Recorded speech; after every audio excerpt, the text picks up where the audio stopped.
Hey guys, if you picture the most powerful pirate in history, you probably imagine a bearded captain in a storm, a lone ship cutting through the dark. But the person who built the most disciplined pirate power in the South China Sea didn't fit that image at all. She didn't just raid, she governed. And for a few startling years, coastal China had to negotiate with a pirate queen as if she were a state. If you enjoy calm, long-form history that takes its time and tries to be clear rather than loud, consider subscribing. A lot of regular listeners do, simply so these deeper dives show up when you want them. No rush, no hype, just thoughtful stories you can come back to. To understand Zheng Yi Sao, often remembered in the West under the name Qing-era, you have to set aside the romantic pirate myth and step into the world that actually produced her. The South China Sea in the early 19th century was not a blank blue space between nations. It was a crowded highway of commerce and migration, threaded with salt boats, fishing junks, merchant convoys, and armed escorts. It was also a place where imperial power could be uneven. The Qing Empire was vast and formidable on land, but policing thousands of miles of coast, river mouths, and islands was a different kind of challenge. When governance is stretched thin and trade keeps flowing, the sea becomes a place where private force can grow into something that looks uncomfortably like sovereignty. Zheng Yi Sao's story begins at the edge of respectable society, in a world that official records often glanced at and then looked away. She was born in Guangdong, in an era when poverty and opportunity lived side by side along the coast. The details of her early life are debated and sometimes romanticized, but what matters for understanding her later power is the environment she learned in. Ports where information moved as quickly as cargo, where men with weapons and money shaped outcomes, and where survival often depended on reading people accurately. Before she ever commanded fleets, she learned how power actually worked, how alliances formed, how reputations were made, and how fear could be turned into predictable behavior. Her rise became possible because piracy in this region was already changing. For a long time, coastal raiding had been seasonal and fragmented. Small bands, temporary coalitions, opportunistic strikes. But by the late 18th and early 19th centuries, groups of pirates were beginning to coordinate on a much larger scale. One of the key figures in that shift was Zheng Yi, a pirate leader who did not merely raid, he built networks. Zheng Yi commanded a coalition that could move across the coast with intention, drawing in crews, controlling routes, and extracting payments. When Zheng Yi married Zheng Yi Sao, she entered not only a household but an organization, something closer to a maritime confederation than a single crew. And this is where the story becomes less about legend and more about administration. Zheng Yi Sao did not become powerful simply because she was ruthless, though she could be. She became powerful because she understood that force without structure burns out. After Zheng Yi's death, sudden, destabilizing, and potentially fatal for a widow in a violent hierarchy, she moved with astonishing speed to secure authority. In a pirate coalition, succession is not inherited in peace. It is contested in real time. Captains and crews watch closely for weakness, and rivals interpret hesitation as permission. Zheng Yi Sao's survival required something more than charisma. It required legitimacy in the only language that mattered there: control. To establish that control, she leaned on relationships inside the Confederation and, crucially, on a capable commander named Zhang Bao. Whether their partnership began as strategy, necessity, affection, or some combination, it became a foundation for consolidation. Together they held the coalition together at the moment it could have shattered into warring fragments. But holding it together did not mean merely keeping captains from defecting. It meant turning pirate violence into a system so that thousands of men spread across fleets could be steered toward shared goals, and so that profits could be distributed in a way that reduced internal conflict. At the height of her power, Zheng Yi Sao was associated with the Red Flag Fleet, the core of a larger confederation often described as a set of flag fleets, units identified by colors, each with its own leaders, operating under a broader umbrella. What mattered was not the branding but the scale. We are not talking about a handful of outlaws. We are talking about a maritime force large enough to challenge local officials, overwhelm escorts, and disrupt trade on a regional level. It was power that merchants had to plan around, and power that the Qing state could not simply ignore. The secret to keeping such a force intact was discipline, and Zheng Yi Sao is remembered, sometimes with disbelief, for the strict code attributed to her regime. Pirate stories often highlight chaos, but her rule emphasized order. Loot was not simply grabbed and privately hidden. It was accounted for.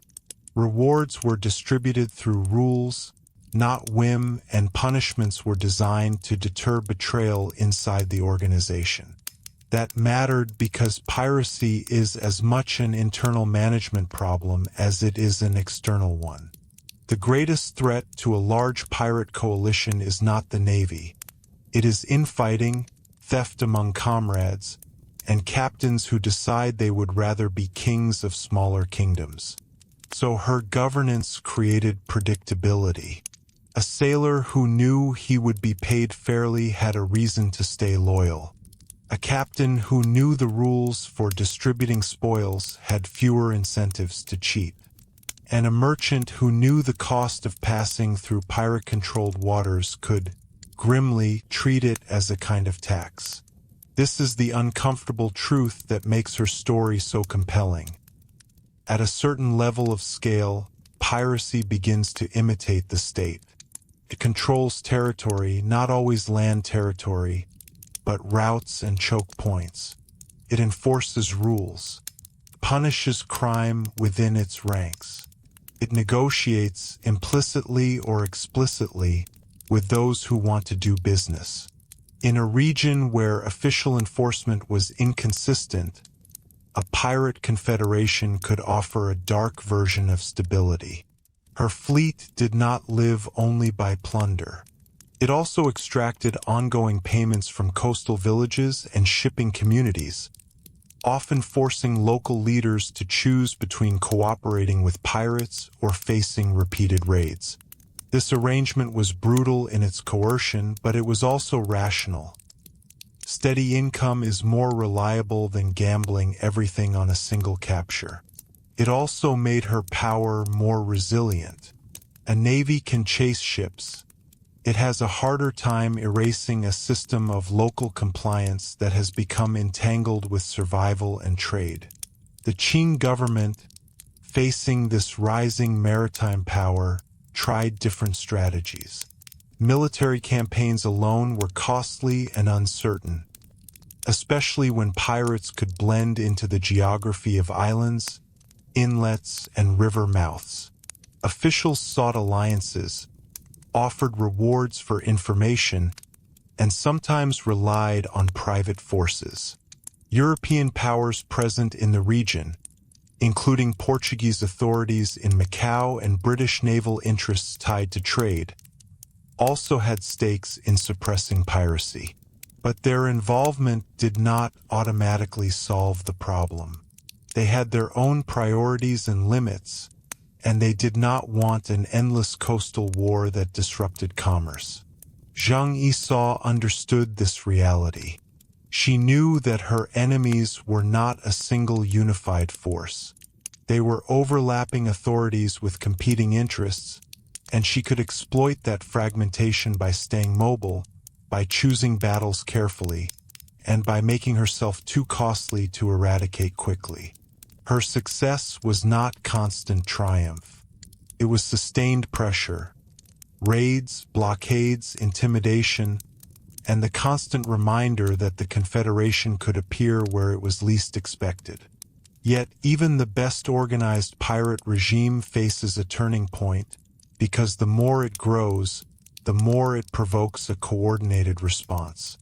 Over time, sustained campaigns, tightening patrols, and the gradual accumulation of defeats can change the balance.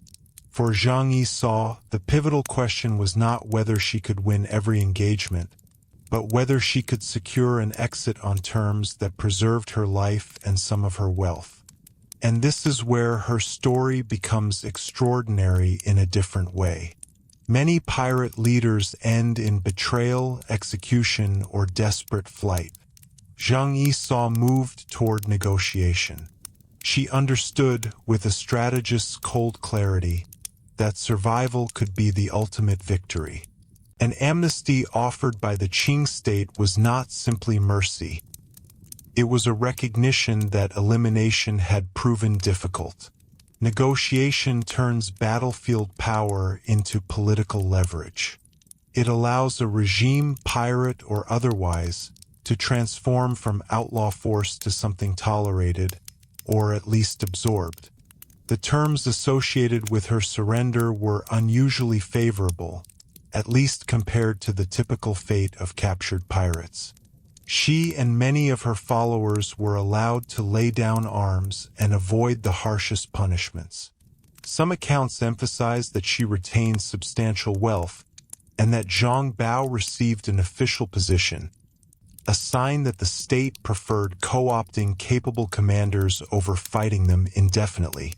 Even if the exact details shift depending on the source, the broad outcome is hard to ignore.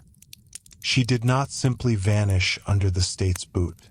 She negotiated a transition that left her alive, relatively secure, and able to step away from the sea on her own terms. After piracy, her life becomes quieter, and in that quiet there is another kind of lesson. She is often said to have lived for years after her surrender, involved in business, possibly running a gambling house. An image that feels almost anticlimactic after fleets and battles. But it also makes sense. The skills that built a pirate confederation, reading risk, managing people, enforcing rules, understanding incentives, translate easily into commerce. In a way, her post-pirate life underlines what she always was. Not a romantic outlaw, but a hard-minded organizer of power. So what does it mean to call Zheng Yi Sao the most powerful pirate in history? It does not mean she was the most cinematic. It means she achieved something rare. She turned maritime crime into a functioning political economy, controlled by rules, financed by steady extraction, defended by disciplined force, and wielded with strategic patience. Her power was not just fear. It was governance. She forced an empire to treat her as a problem that required policy, not just punishment. And her legacy has a particular pull for modern Tier 1 audiences because it lands at the intersection of several enduring fascinations. The hidden architecture of power, the realities beneath legend, and the ways individuals can navigate, sometimes ruthlessly, through systems stacked against them. Her story also challenges assumptions in a way that feels quietly electric. A woman in early 19th century China, operating in a violent male-dominated world, not only survives but commands. Not by pretending the world is fair, but by understanding exactly how unfair it is and building leverage anyway. In the end, Zheng Yi Sao's most remarkable act may not have been taking ships, but taking control of outcomes. She recognized when violence could build influence, when influence could become negotiation, and when negotiation could become survival. Pirates are usually remembered for how they died. She is remembered for how she lived, and for the unsettling fact that, for a time, the sea itself seemed to answer to her. Yet to fully understand the scale of Zheng Yi Sao's achievement, we need to look more closely at the maritime world she operated in. The South China Sea at the beginning of the 19th century was not simply a regional waterway. It was part of a much larger economic network connecting China to Southeast Asia, to the Indian Ocean, and increasingly to European trading interests. Porcelain, tea, silk, salt, rice, timber, and silver all moved through these routes. Even small disruptions could ripple outward, affecting prices, livelihoods, and political stability far beyond a single harbor. This economic density created opportunity. Trade meant wealth in motion, and wealth in motion is vulnerable. But it also meant information in motion. News of pirate movements traveled quickly. Merchants adjusted their routes. Local officials sent urgent memorials to Beijing. Foreign traders complained to their own authorities. In this environment, Zheng Yi Sao's confederation did not operate in secrecy. It operated in visibility. Everyone knew it existed. The question was whether anyone could dismantle it without causing greater instability. One reason her fleets proved so resilient was geography. The coastline of Guangdong and neighboring regions is deeply indented, lined with islands, estuaries, and river mouths that provide both refuge and concealment. Large imperial warships were not always suited to navigating these waters efficiently. Smaller pirate vessels, familiar with tides and channels, could scatter and regroup with relative ease. Control of such terrain does not require permanent occupation of every inlet.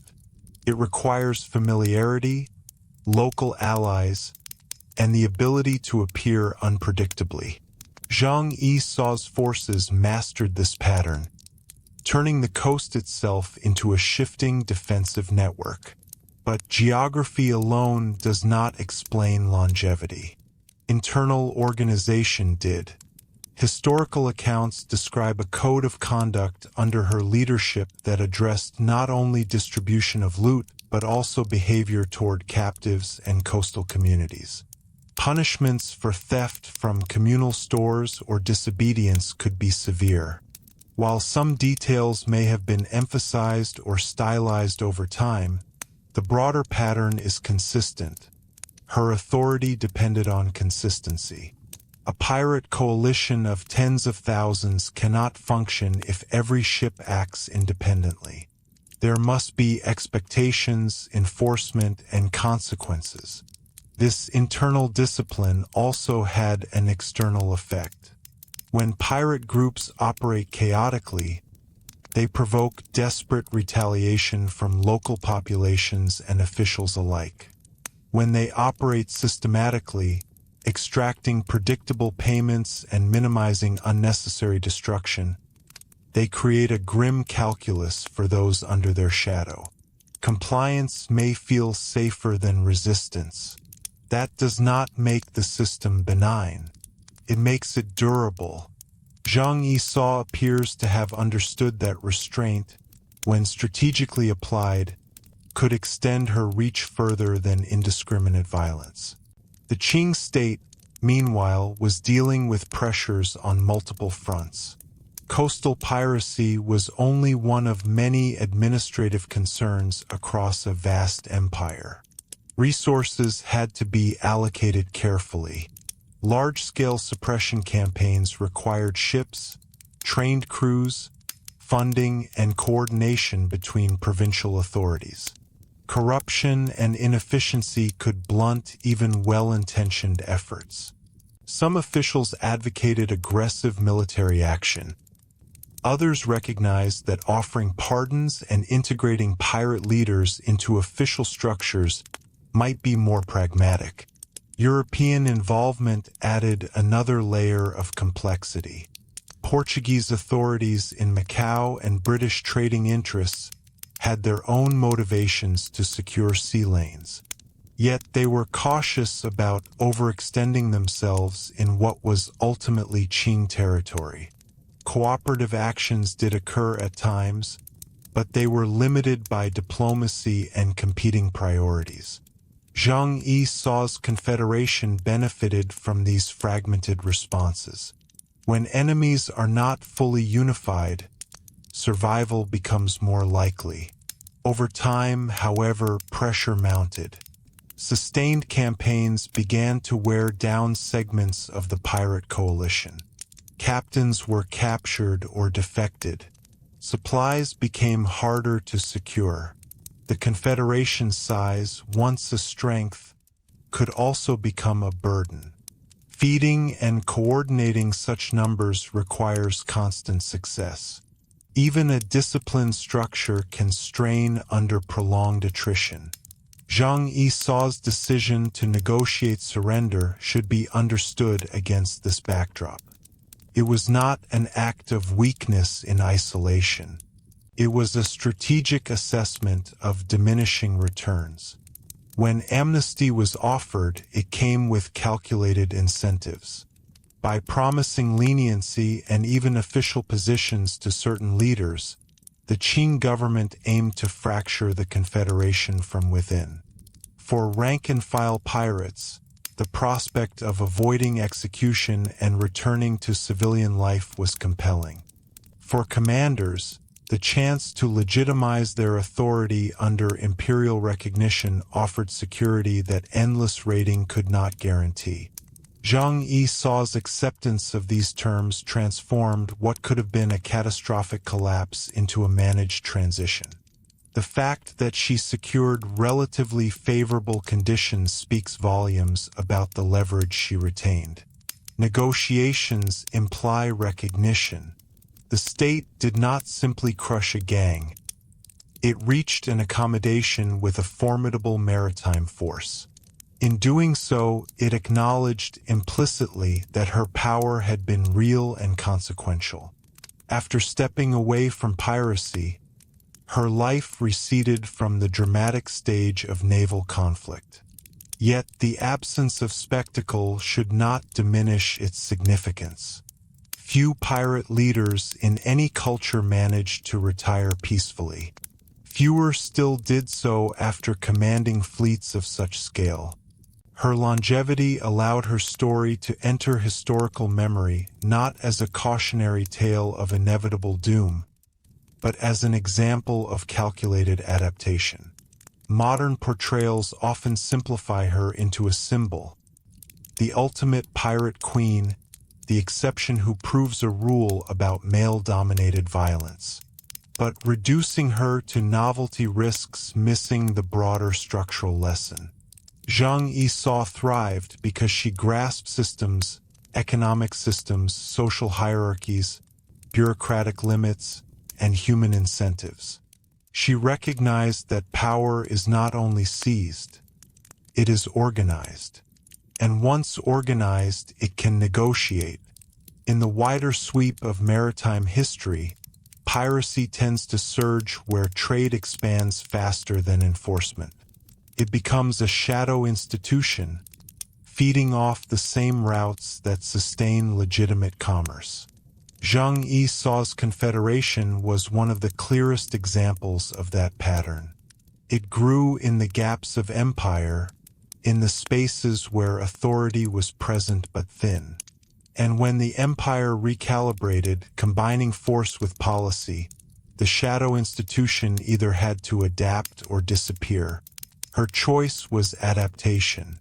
That choice ensured that, centuries later, we do not simply speak of her defeat. We speak of her reign.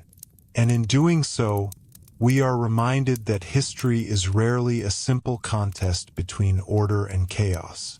Sometimes it is a negotiation between two forms of order, one sanctioned, one illicit, each testing the limits of the other across the restless surface of the sea. There is also a deeper social dimension to Zheng Yi Sao's story that helps explain both her rise and her endurance.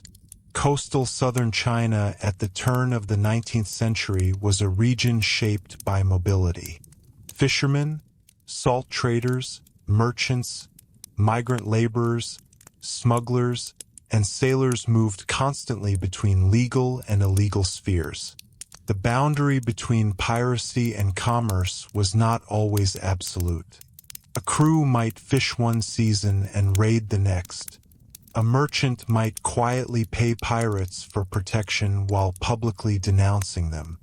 In such an environment, rigid moral categories mattered less than survival and profit. Zheng Yi Sao's confederation drew manpower from this fluid world.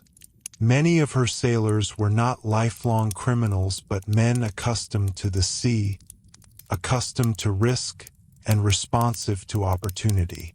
By offering structure, reward, and a degree of predictability, her fleets became an alternative employer in a volatile economy. This is a key reason her power expanded so dramatically. She did not simply intimidate, she recruited. And recruitment at scale transforms piracy from episodic crime into sustained enterprise. It is important to note that the Qing dynasty was not unaware of these socioeconomic pressures. Coastal bans on maritime trade in earlier centuries had already demonstrated how difficult it was to fully control sea-based livelihoods. Attempts to suppress piracy through sheer prohibition often drove more people toward it. By the early 19th century, policymakers understood that repression alone could deepen instability. The amnesty extended to Zheng Yi Sao and many of her followers reflects this awareness. Reintegration was, in many ways, cheaper and more stabilizing than perpetual war. Her gender also deserves careful attention, not as spectacle but as strategy. In a deeply patriarchal society, a woman commanding tens of thousands of armed men seems improbable. Yet improbability can become advantage. Zheng Yi Sao's authority did not rest on conventional gender expectations. It rested on control of resources, alliances, and enforcement. By aligning herself with powerful commanders like Zhang Bao and by demonstrating consistent leadership, she reframed legitimacy around competence rather than tradition. Her rule suggests that in frontier environments, whether maritime or territorial, practical authority can override social convention when survival is at stake. Western fascination with her story often highlights this aspect, sometimes at the expense of context. But for contemporary observers in coastal China, what mattered most was not that she was a woman. It was that she was effective. Her fleets captured ships, dictated terms, and compelled negotiation. Effectiveness in that environment generated obedience. Over time, obedience solidified into recognition. Another dimension of her power was psychological. Reputation travels faster than ships. Stories of discipline, punishment, and success amplify fear and compliance. When villages believe resistance is futile, they are less likely to test that belief. Zheng Yi Sao's confederation benefited from cumulative reputation. Each successful blockade or negotiation reinforced the perception that her authority was stable. In maritime conflict, perception can be as decisive as firepower. Yet reputation cuts both ways. As Qing forces improved coordination and as defections chipped away at the confederation, the aura of inevitability began to weaken. Sustained power requires constant reinforcement. Zheng Yi Sao's final strategic pivot, accepting amnesty, can be read as an acknowledgement that reputation, once eroded, is difficult to restore at scale. Rather than gamble everything on a dramatic last stand, she chose preservation. In global perspective, her career invites comparison with other pirate leaders from different regions, particularly in the Atlantic world. Many of those figures operated in loosely organized bands, often dependent on temporary alliances and charismatic leadership. Few achieved the level of centralized coordination attributed to Zheng Yi Sao's confederation. Even fewer negotiated retirement without execution. This contrast highlights how regional context shapes outcomes. The South China Sea's dense trade networks and the Qing state's administrative pragmatism created conditions where negotiation was possible. Her legacy today occupies an unusual space between legend and scholarship. Popular culture sometimes exaggerates fleet numbers or dramatizes confrontations. Academic historians working with Qing records and regional accounts attempt to sift evidence from embellishment. What remains consistent across interpretations is the recognition that she led one of the largest pirate coalitions in recorded history, and that she exited that role on terms few could match.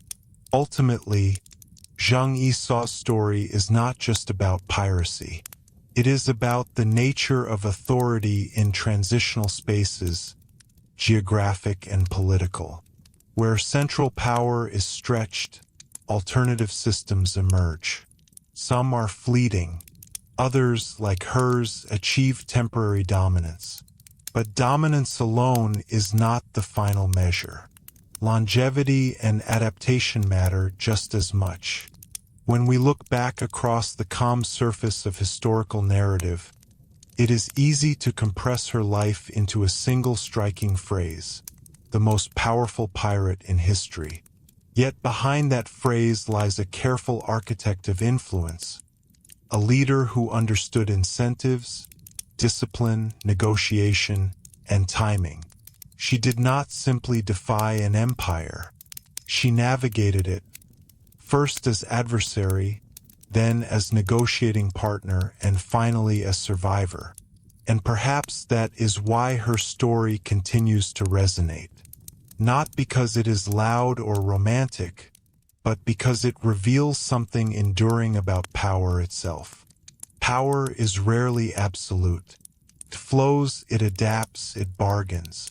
Zheng Yi Sao mastered that flow on the shifting waters of the South China Sea, leaving behind not just tales of raids, but a case study in how authority can be built, wielded, and ultimately transformed. As we move toward the broader implications of her life, it is worth reflecting on how rare it is for figures like Zheng Yi Sao to appear clearly in the historical record at all. Maritime piracy, by its nature, leaves fragmented documentation. Much of what we know comes from imperial archives, official correspondence, and reports written by those trying to suppress her. That means her story reaches us filtered through the language of governance. Terms like bandit, rebel, or threat. Yet even through those cautious bureaucratic words, the scale of her influence becomes unmistakable. When officials repeatedly report the same name, when coastal defenses are reorganized in response to the same fleets, when amnesty terms are drafted with unusual care, it signals more than irritation. It signals recognition. Zheng Yi Sao was not a minor disturbance. She was a structural problem that required structural solutions. One of the most revealing aspects of her career is the way she managed hierarchy within the Confederation. Pirate organizations are often imagined as radically egalitarian, but large coalitions demand rank.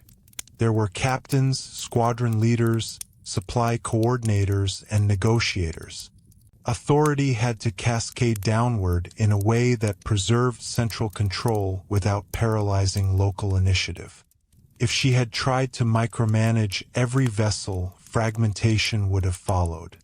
If she had granted too much independence, unity would have dissolved.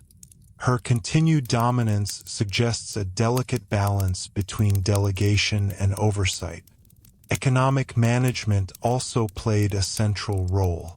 Loot was not merely divided for personal enrichment. Portions were allocated to communal funds. These funds supported repairs, provisions, and compensation. Such practices created interdependence. A captain thinking of defecting would have to consider not only personal gain but also the loss of access to shared resources. This financial cohesion strengthened political cohesion. There is also the question of legitimacy beyond force. Pirate power, however organized, remains vulnerable if it cannot justify itself internally. Zheng Yi Sao's code, strict as it was, provided a framework that sailors could interpret as fair. Punishments were known in advance. Rewards followed established ratios. In uncertain environments, predictability becomes a form of justice. Even if harsh, it feels less arbitrary.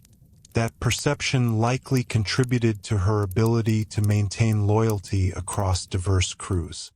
When examining her negotiated surrender, historians often highlight the symbolic dimension. She reportedly approached negotiations directly, asserting her position rather than pleading for mercy. Whether every detail of that account is precise or partially stylized, the broader truth remains. She was not dragged to submission. She calculated the moment when continued resistance would yield diminishing returns and acted decisively. The Qing state's willingness to accommodate her underscores another enduring lesson of history. States are pragmatic. When suppression proves costly, incorporation can become attractive. By absorbing former pirates into official structures, the dynasty reduced immediate threats while gaining experienced maritime personnel. This strategy transformed adversaries into assets. It also prevented the creation of martyrs whose executions might inspire renewed unrest. After her retirement, the South China Sea did not become permanently free of piracy. Maritime raiding would resurface in different forms over the centuries, shaped by new economic pressures and geopolitical shifts. But the particular configuration she commanded, so large, so disciplined, so effectively centralized, did not reappear in quite the same way. Her confederation stands as a peak moment in the history of organized piracy in East Asia. In the modern imagination, pirates often symbolize rebellion against rigid authority. Yet Zheng Yi Sao complicates that narrative. She did rebel, but she also governed. She challenged imperial power, yet ultimately negotiated with it. She thrived in defiance, but survived through adaptation. These layered realities make her more historically interesting than any simplified legend. For audiences today, especially in countries shaped by maritime trade and naval history, her life offers a reminder that the sea has always been a contested arena. Commerce, empire, lawlessness, and negotiation have long intersected on open water. The South China Sea of her era was not so different in structural terms from other maritime crossroads in history. Where goods concentrate, so does competition. Where authority thins, alternatives emerge. Zheng Yi Sao did not leave behind philosophical writings or formal memoirs. Her legacy is reconstructed through the impact she made, through fleet numbers, through policy changes, through the unusual fact of her peaceful retirement. That absence of self-authored narrative invites projection, but it also invites careful restraint. Rather than romanticize her as hero or condemn her simply as criminal, it may be more useful to see her as a strategist operating within the constraints and opportunities of her time. In the quiet after her fleets dispersed and her banners were lowered, the coastline returned to more familiar rhythms of trade and fishing. Yet for those who had lived through her ascendancy, the memory would have lingered. There had been a period when imperial edicts were not the only commands that mattered on the water. There had been a woman whose authority stretched across horizons, enforced not by myth, but by organization. And perhaps that is the most enduring image to carry forward. Not the clash of ships or the flash of steel, but the sight of coordinated sails under a single system of command. In that image lies the true measure of her power, not chaos, but control. If we widen the lens even further, Zheng Yi Sao's career also sits within a broader global pattern that historians sometimes describe as the Age of Maritime Transition. The late 18th and early 19th centuries were a period when empires were recalibrating how they projected power across oceans. Naval technology was improving, trade volumes were expanding, and states were becoming more bureaucratically sophisticated. Yet these transformations did not happen evenly. In many coastal regions of the world, there was a gap between expanding commerce and the state's ability to regulate it consistently. Piracy flourishes in those gaps. In the Atlantic world, this dynamic produced the so-called Golden Age of piracy a century earlier. In the Mediterranean, corsair states operated in complex relationships with European powers. In Southeast Asia, sea raiding had long been woven into regional politics. Zheng Yi Sao's confederation emerged from a similar structural imbalance. Commerce was dense, maritime livelihoods were precarious, and enforcement was costly. What makes her case distinct is the degree of centralization she achieved. Many pirate leaders relied heavily on charisma and short-term success. When fortune shifted, loyalty often dissolved. Zheng Yi Sao's power, by contrast, appears to have been institutional rather than purely personal. She oversaw a system of fleets organized by color, each with designated commanders. There were established shares of loot, defined punishments, and procedures for coordination. This resembles less a band of raiders and more a parallel maritime administration. It is important to emphasize that this did not make her rule humane in a modern sense. Coastal communities suffered under coercion. Merchant ships faced capture. Violence was real, even if our discussion avoids dramatizing it. But from a structural standpoint, her regime was organized. And organization, more than spectacle, explains endurance. Her leadership also illustrates the adaptability of social hierarchies under pressure. In Qing society, gender roles were clearly defined and strongly reinforced. Yet frontier zones, whether inland borderlands or maritime peripheries, often loosened those norms. Authority in such spaces derived less from pedigree and more from effectiveness. Zheng Yi Sao's ascent suggests that when institutional stability weakens, unconventional leaders can rise if they deliver results.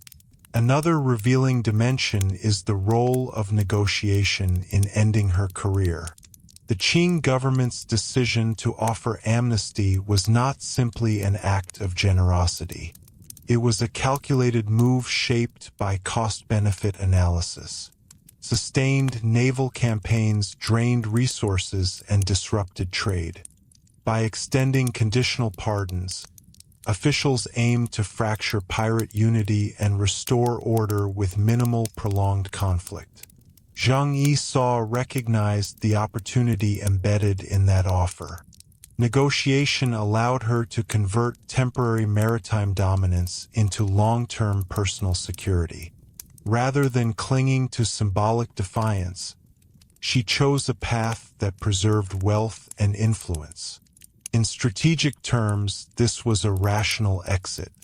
Leaders who fail to recognize when conditions have shifted often meet abrupt ends.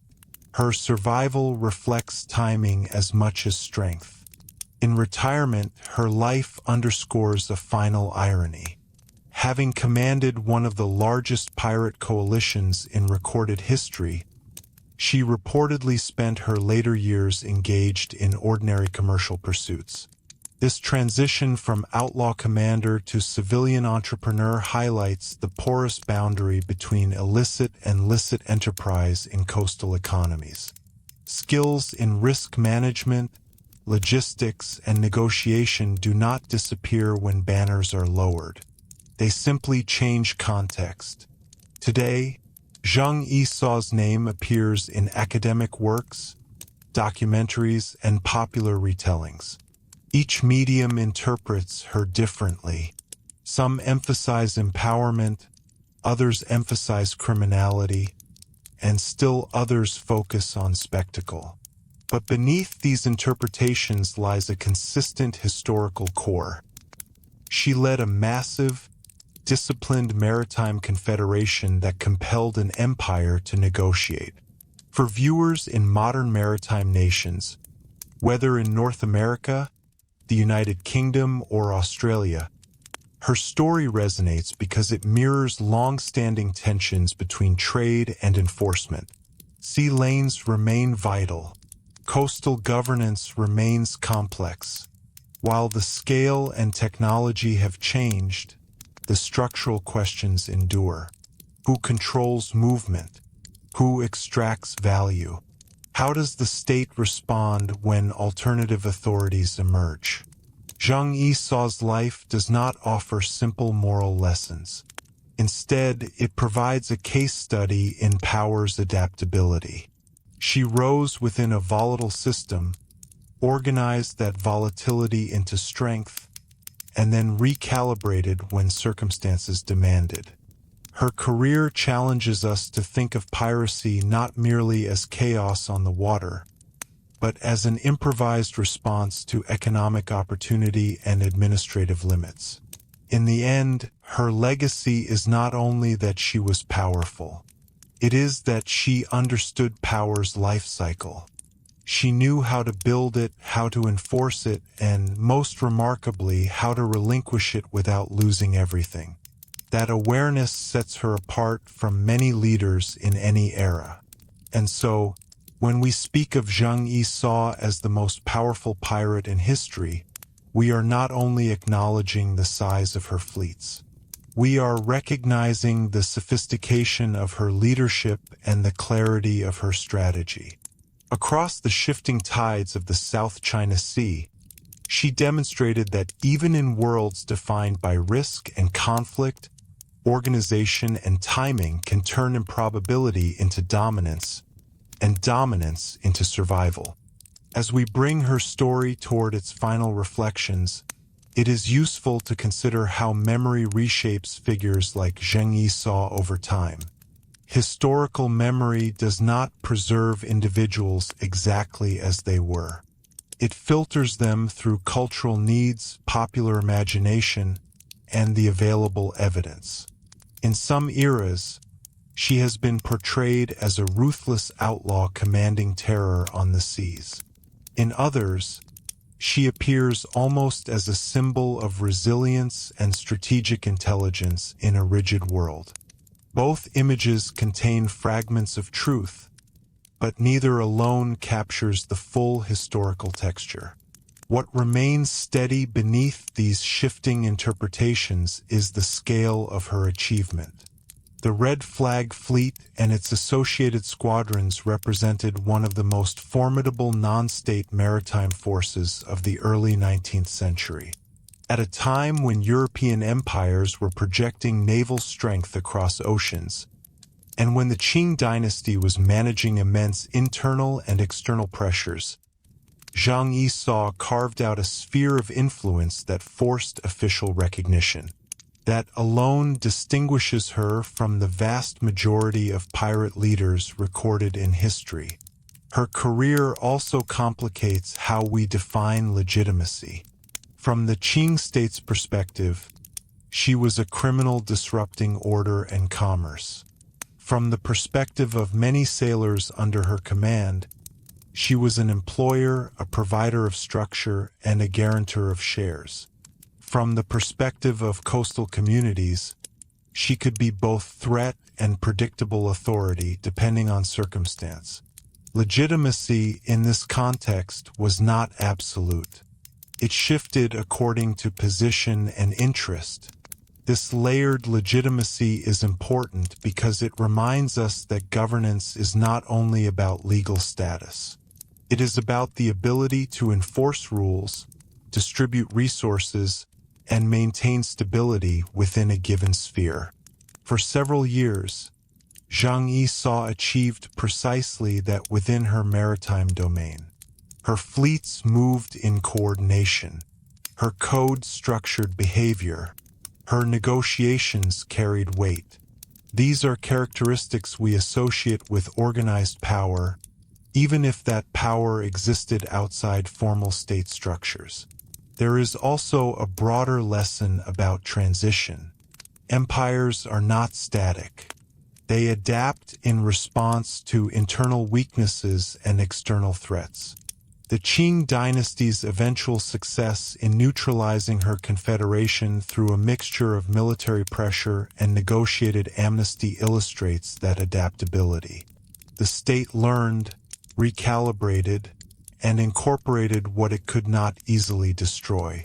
In that process, Zheng Yi Sao's story shifted from active challenge to historical episode. Yet the fact that we continue to speak about her 2 centuries later suggests something enduring. Maritime history often centers on admirals, explorers, and imperial conquests. Pirates usually occupy the margins, colorful but fleeting. Zheng Yi Sao stands apart because she briefly moved from the margins toward the center of regional power dynamics. She altered policy. She influenced trade routes. She demonstrated that even in a vast empire, control of the sea was never guaranteed. For modern audiences, particularly those accustomed to thinking of state authority as comprehensive, her story serves as a quiet reminder of complexity. Even strong governments have blind spots. Even rigid social hierarchies can bend under pressure.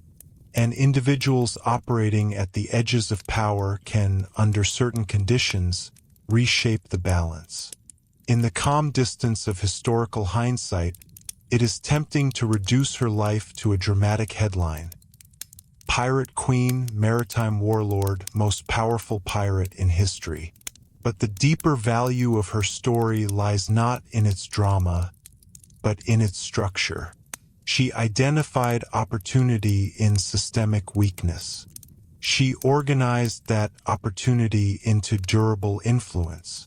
And when the tide shifted, she negotiated rather than collapsed. Across the waters of the South China Sea, countless ships have sailed since her fleets dispersed. Trade expanded, technologies changed, empires rose and fell. Yet the questions her life raises remain relevant. How is authority built outside formal institutions? How do states respond when parallel systems emerge? And what distinguishes a leader who burns brightly and briefly from one who endures? Zheng Yi Sao's answer, written not in memoir but in outcome, was clarity. Understand incentives. Enforce discipline. Adapt to changing conditions. In doing so, she transformed piracy from scattered raiding into coordinated power, and then transformed that power into survival. And perhaps that is why her story still feels compelling in a modern world shaped by global trade and shifting authority. Beneath the surface details of sails and banners lies a study in strategy, a reminder that power, wherever it appears, is rarely accidental. It is organized, negotiated, and, when wisely handled, relinquished at the right moment. For a time, the South China Sea moved to the rhythm of her decisions. That rhythm has long since faded, but the imprint remains, quiet, disciplined, and undeniably historic. There is one final dimension of Zheng Yi Sao's life that deserves attention, and that is scale measured against outcome. Many leaders in history have commanded large forces. Many have disrupted trade or challenged states. But far fewer have managed to step down from that position voluntarily and live out their remaining years in relative stability.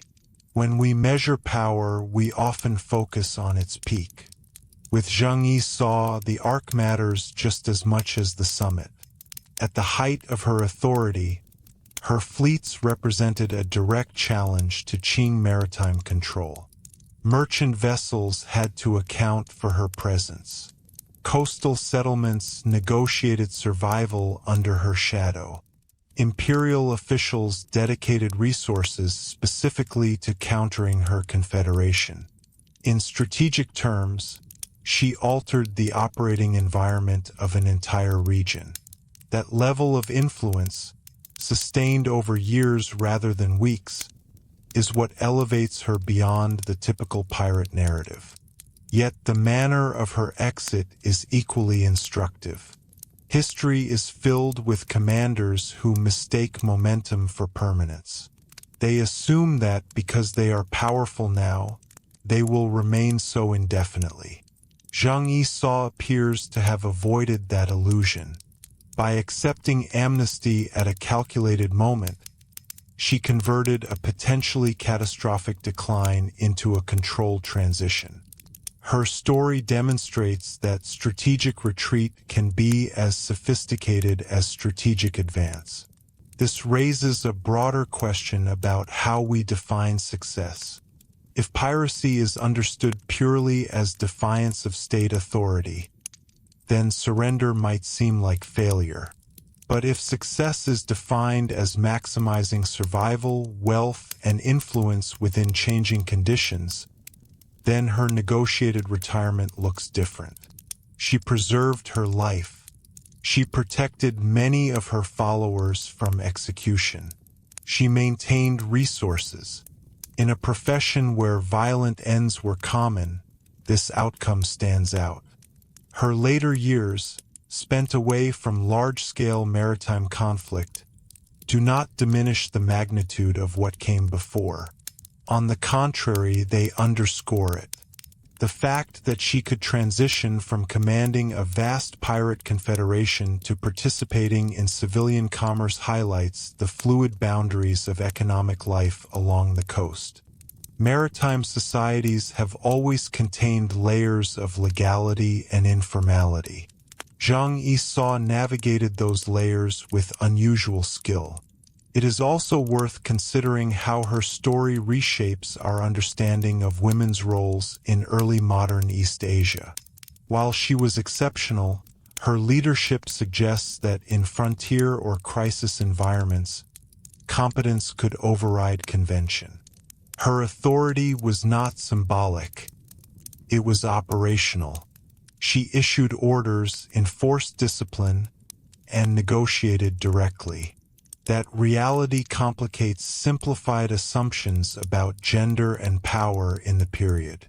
For contemporary audiences, especially those in maritime nations shaped by centuries of naval expansion, her life invites reflection on the relationship between commerce and coercion. The sea has never been a purely neutral space. It has always required protection, regulation, and at times confrontation. When official enforcement lags behind economic expansion, alternative forces emerge. Zheng Yi Sao's confederation was one such force, highly organized, economically rational, and temporarily dominant. In the end, calling her the most powerful pirate in history is not just a dramatic phrase. It is a recognition of measurable influence. She commanded one of the largest pirate fleets ever assembled. She imposed order within her ranks. She compelled negotiation from an imperial state. And she secured a peaceful conclusion to a career that could easily have ended otherwise. Her life reminds us that history is rarely a simple contest between good and evil, order and chaos. It is often a contest between competing systems of organization. For a time, on the waters of the South China Sea, Zheng Yi Sao's system rivaled that of the Qing state. It did not last forever. Few systems do. But its existence reshaped policy, altered trade, and left a durable imprint on historical memory. When we look back across the centuries, what stands out is not only the spectacle of sails and squadrons, but the quiet intelligence behind them. A leader who understood that power must be structured to endure. A strategist who recognized when to fight and when to bargain. And a survivor who left the sea not in chains, but on negotiated terms. That combination, scale, structure, and survival, is what ultimately defines her legacy. And it is why, among the many pirates who have crossed into legend, Zheng Yi Sao remains singular. As a final reflection, it is helpful to place Zheng Yi Sao within the longer continuity of Chinese maritime history. China's relationship with the sea has never been static. There were periods of outward exploration, such as the great voyages of Zheng He in the 15th century, and periods of restriction, when maritime trade was tightly regulated or even banned. By the late 18th and early 19th centuries, the Qing dynasty was governing a coastal world that was commercially vibrant but administratively complex. Smuggling, informal trade, fishing, and piracy often overlapped in ways that blurred legal categories. Zheng Yi Sao emerged from this layered environment. Her confederation did not arise in isolation. It grew from pre-existing pirate networks and regional traditions of sea raiding. What distinguished her leadership was the consolidation of those networks into a centralized command structure.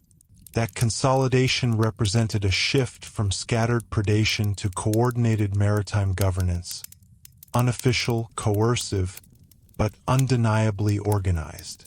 In many ways, her career can be seen as a stress test for imperial maritime policy.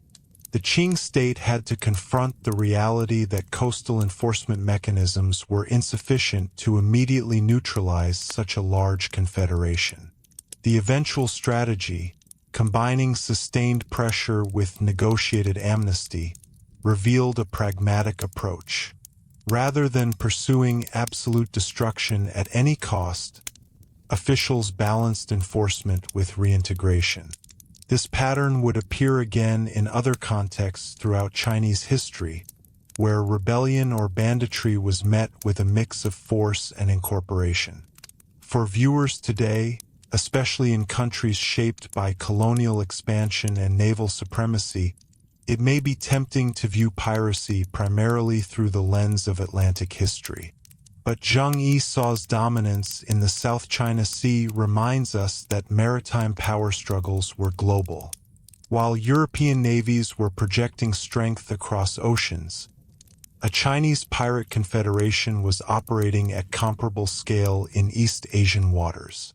The story broadens our understanding of who shaped maritime history and where.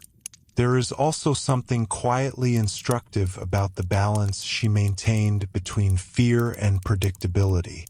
Total unpredictability creates chaos, but it also provokes unified retaliation. Measured coercion applied consistently can generate compliance. Zheng Yi Sao appears to have recognized this distinction. Her code and organizational discipline were not acts of benevolence. They were instruments of sustainability.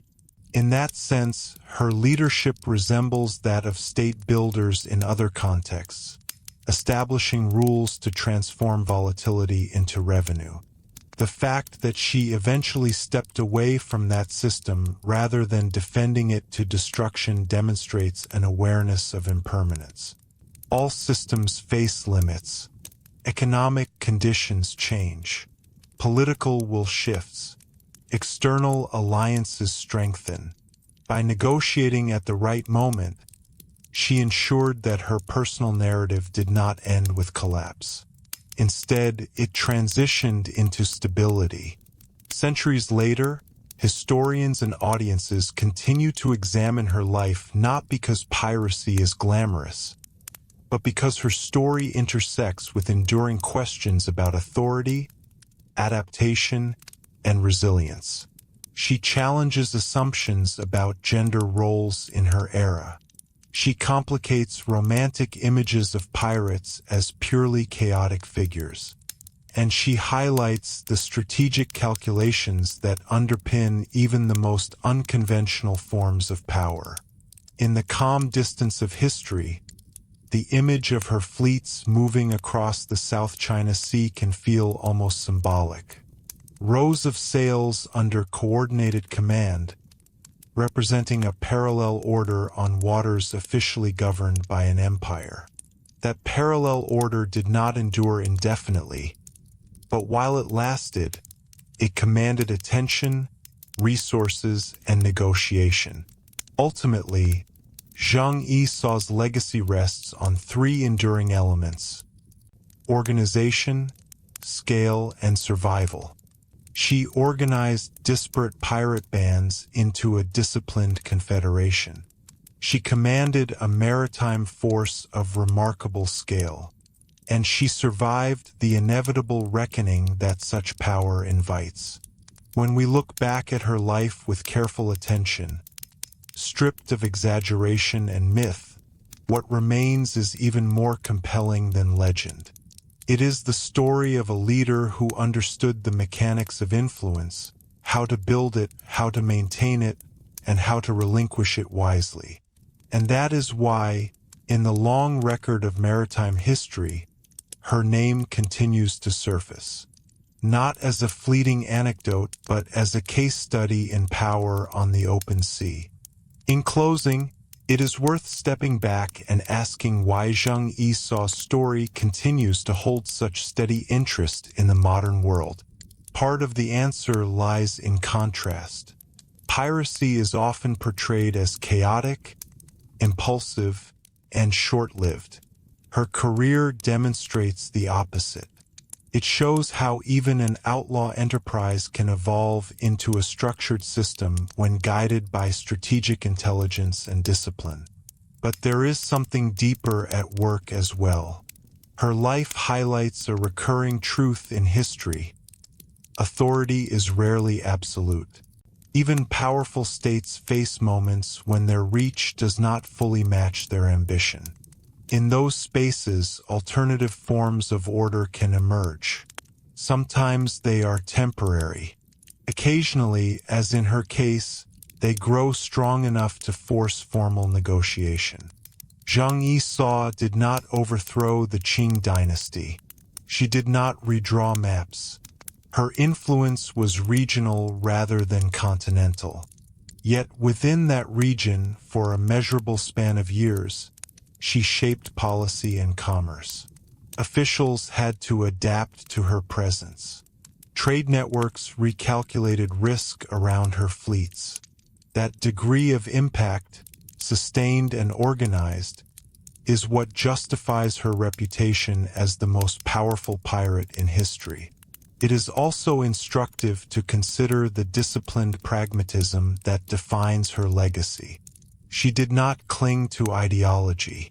She did not escalate conflict for symbolic reasons. When continued confrontation no longer served her interests, she pivoted. That pivot preserved not only her life but also the stability of many who had followed her. In a profession notorious for sudden and violent endings, her negotiated conclusion stands apart. Her story invites modern audiences to reconsider simplistic categories: pirate and governor, criminal and administrator, rebel and negotiator. These labels can coexist within a single life when circumstances demand flexibility. The sea, after all, has always been a place where rigid boundaries soften, connects rather than separates. It encourages movement, exchange, and adaptation. When we think of the South China Sea in the early 19th century, we might picture merchant junks under full sail, imperial patrol vessels scanning the horizon, and somewhere beyond them the coordinated formations of the Red Flag Fleet. Those sails represented more than raids. They represented an alternative structure of authority operating in parallel to imperial rule. And yet, like all such structures, it was bound by time. Economic pressure, coordinated suppression, and shifting alliances gradually narrowed her options. The brilliance of Zheng Yi Sao was not that she avoided this narrowing forever. It was that she recognized it early enough to act decisively. Her later years, lived away from the battlefield, do not diminish the intensity of what came before. Instead, they complete the arc. They remind us that survival can be a form of triumph, and that understanding when to relinquish power is as important as knowing how to wield it. So when we describe her as the most powerful pirate in history, we are acknowledging more than fleet size or territorial reach. We are acknowledging a rare combination of scale, structure, negotiation, and longevity. Across the shifting tides of maritime history, very few figures embody all four. Zheng Yi Sao's sails have long since vanished from the horizon, but the imprint of her command, disciplined, calculated, and adaptive, remains anchored in the historical record. And in that record, she stands not merely as a legend of the sea, but as a strategist who understood power in all its phases: ascent, dominance, and departure. If we allow ourselves one final moment of reflection, it becomes clear that Zheng Yi Sao's story is not simply about piracy, nor even about maritime Asia. It is about how power behaves at the edges of large systems.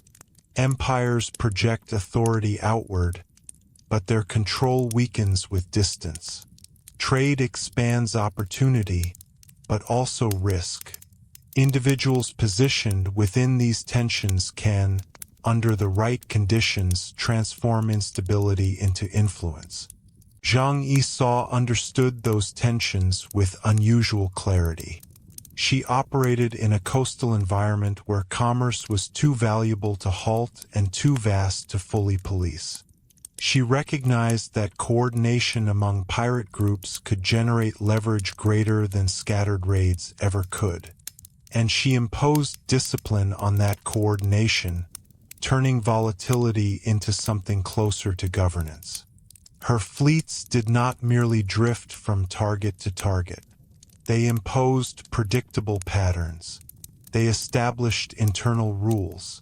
They negotiated external arrangements. In doing so, they blurred the line between outlaw force and alternative administration.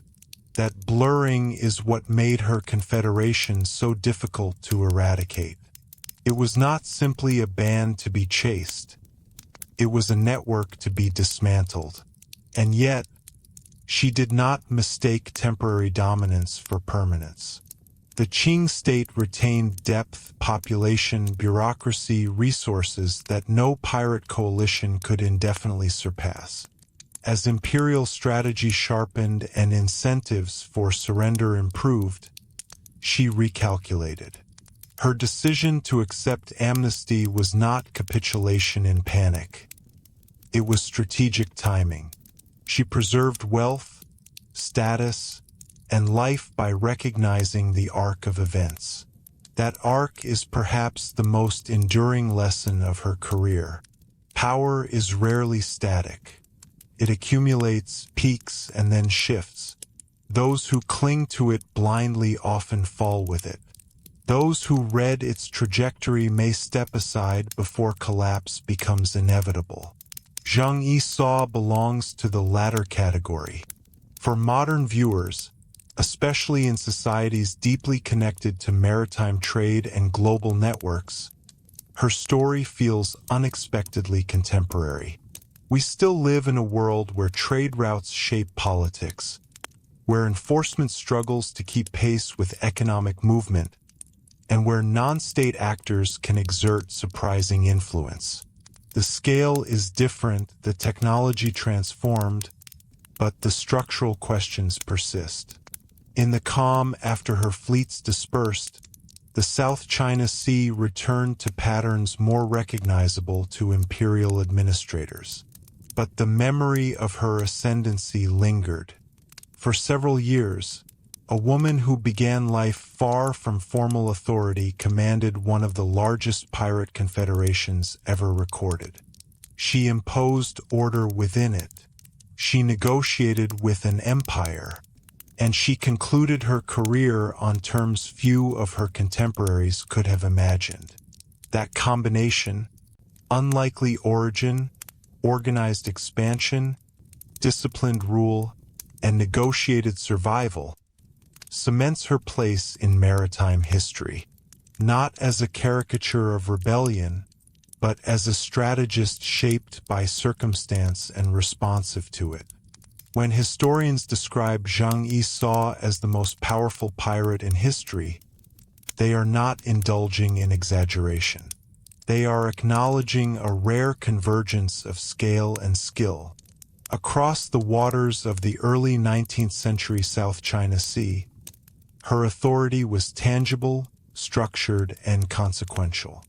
And perhaps that is the quiet reason her name continues to surface in documentaries and historical discussions.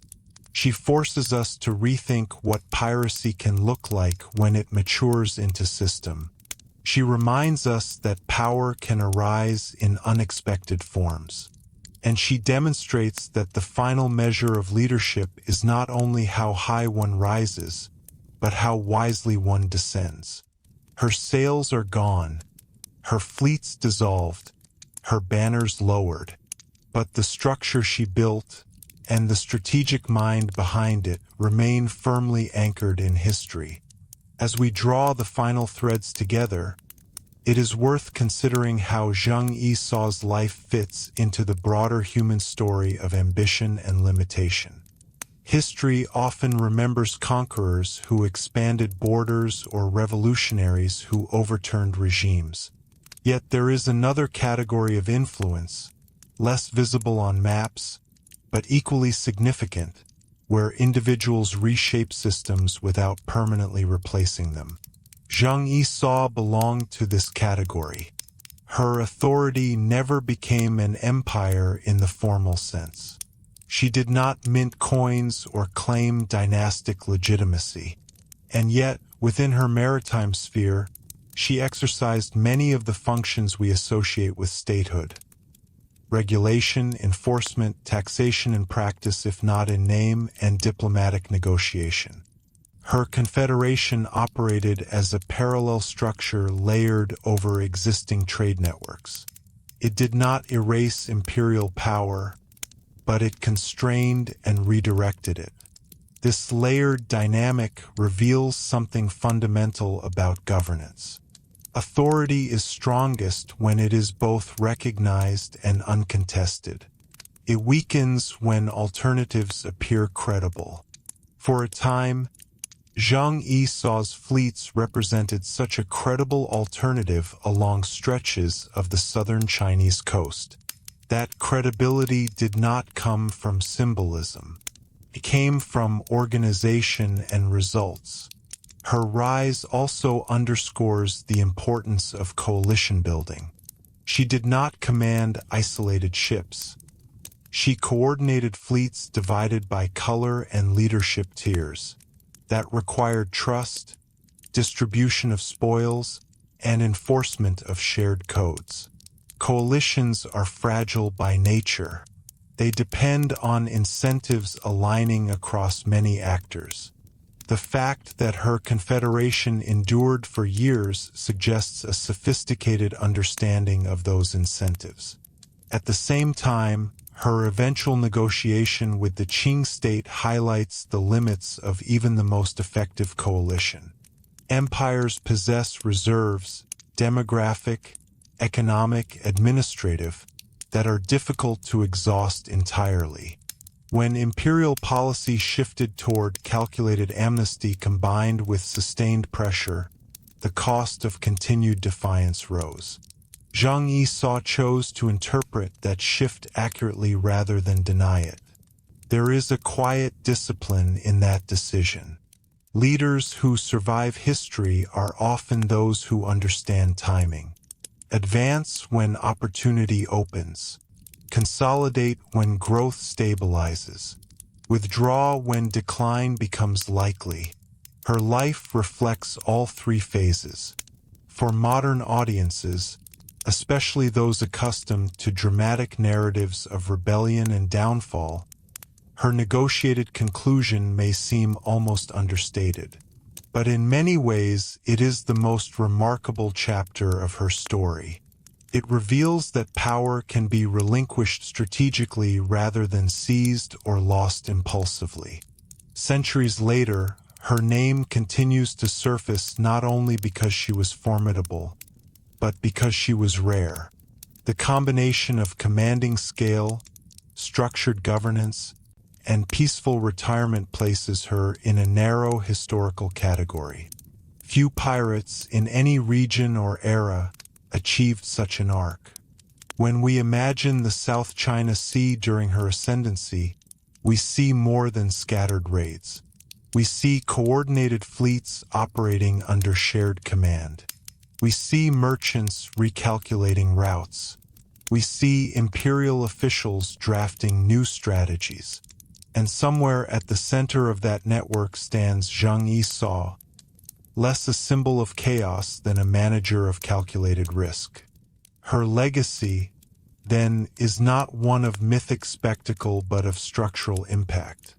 She demonstrated that even outside formal institutions, systems can emerge that rival state authority. She demonstrated that discipline can amplify force. And she demonstrated that survival often belongs to those who recognize when to transform confrontation into negotiation. In the quiet space of historical hindsight, her life reads almost like a study in applied strategy. Build alliances, codify rules, maintain cohesion, recognize limits, exit with foresight. That is why, when historians describe her as the most powerful pirate in history, the phrase carries weight beyond drama. It acknowledges measurable influence, sustained organization, and an outcome few could replicate.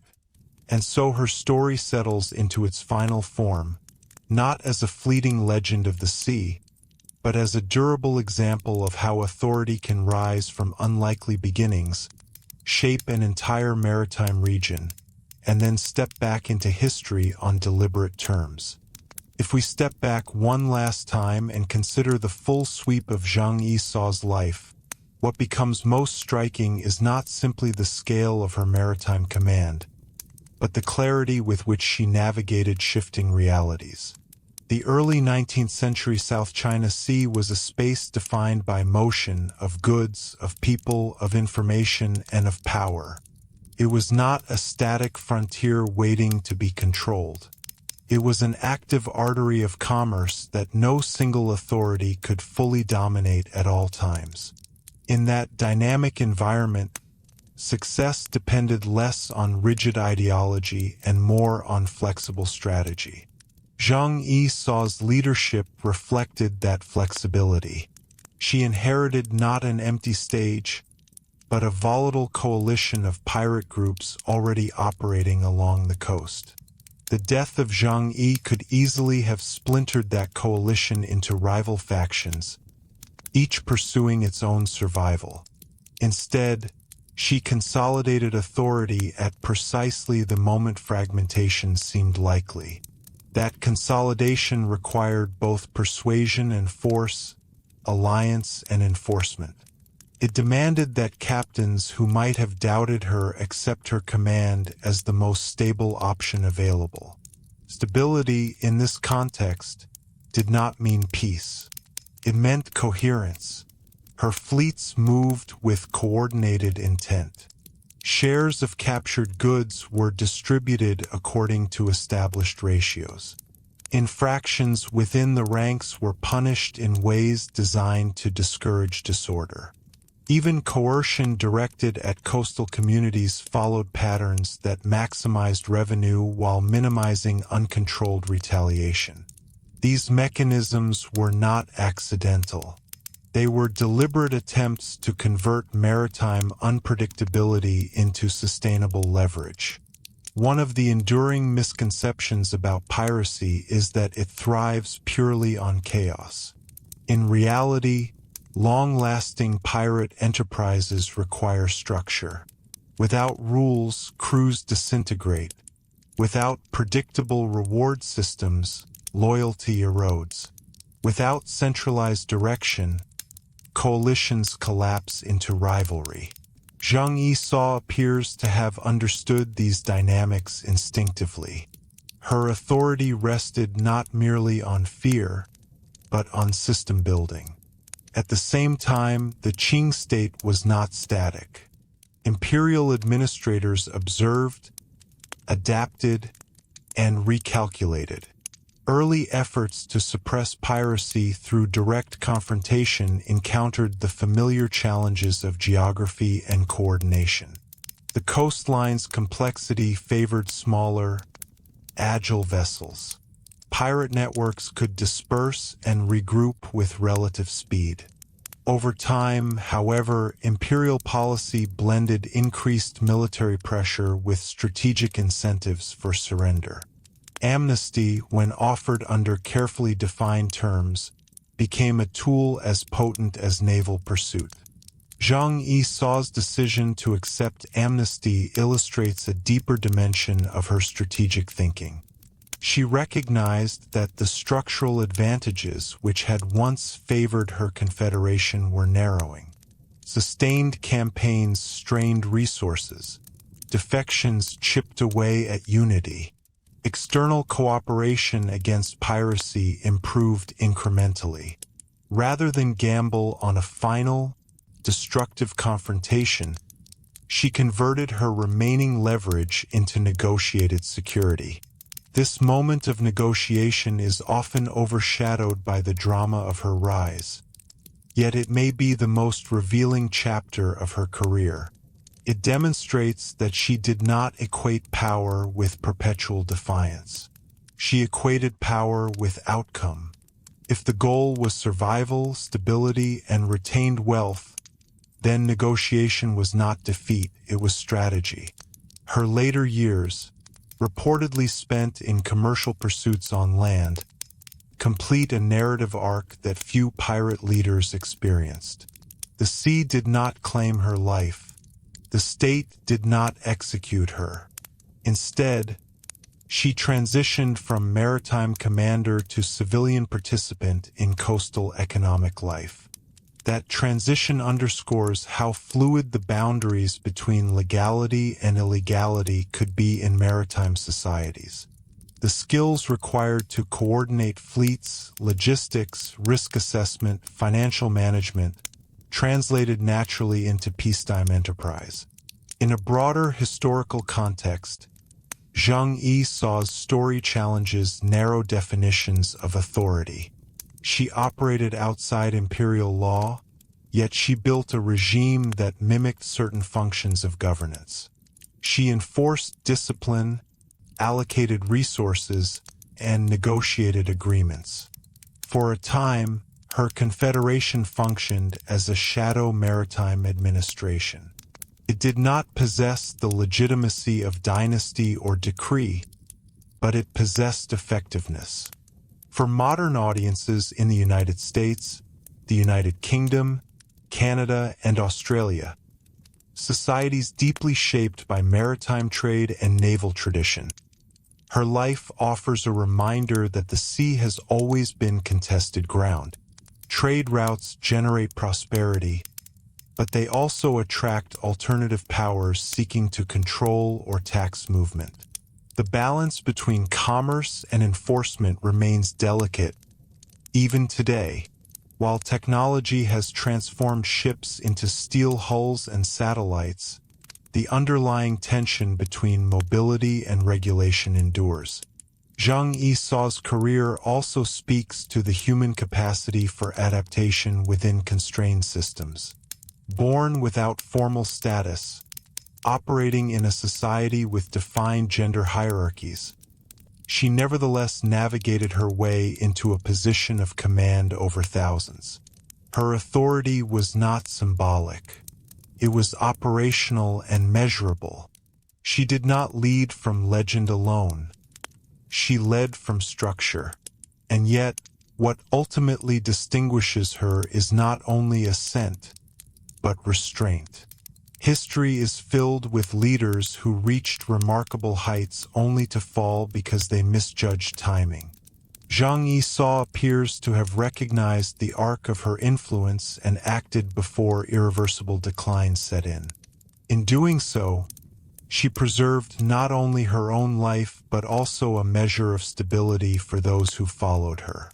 When historians refer to her as the most powerful pirate in history, the phrase carries weight because it reflects both scale and sophistication. She commanded one of the largest pirate confederations ever recorded. She imposed internal order on that confederation. She compelled an imperial government to adjust policy, and she secured a negotiated conclusion that allowed her to live out her days beyond the reach of execution. Across the shifting waters of the South China Sea, her fleets have long since vanished.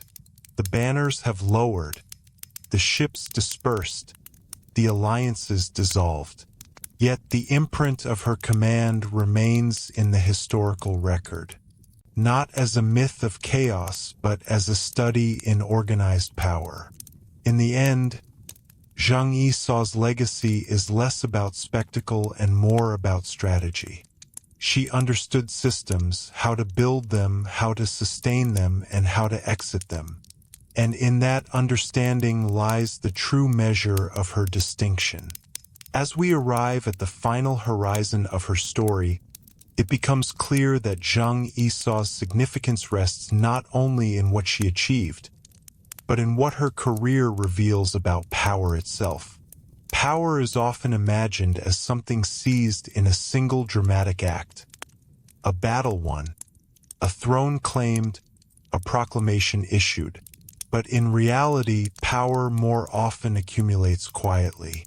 It grows through organization, through discipline, through the management of incentives and loyalties. Zheng Yi Sao's authority followed that quieter, more durable pattern. Her fleets did not dominate the South China Sea because of one overwhelming victory. They dominated because they operated as a coordinated system. They understood supply. They understood morale.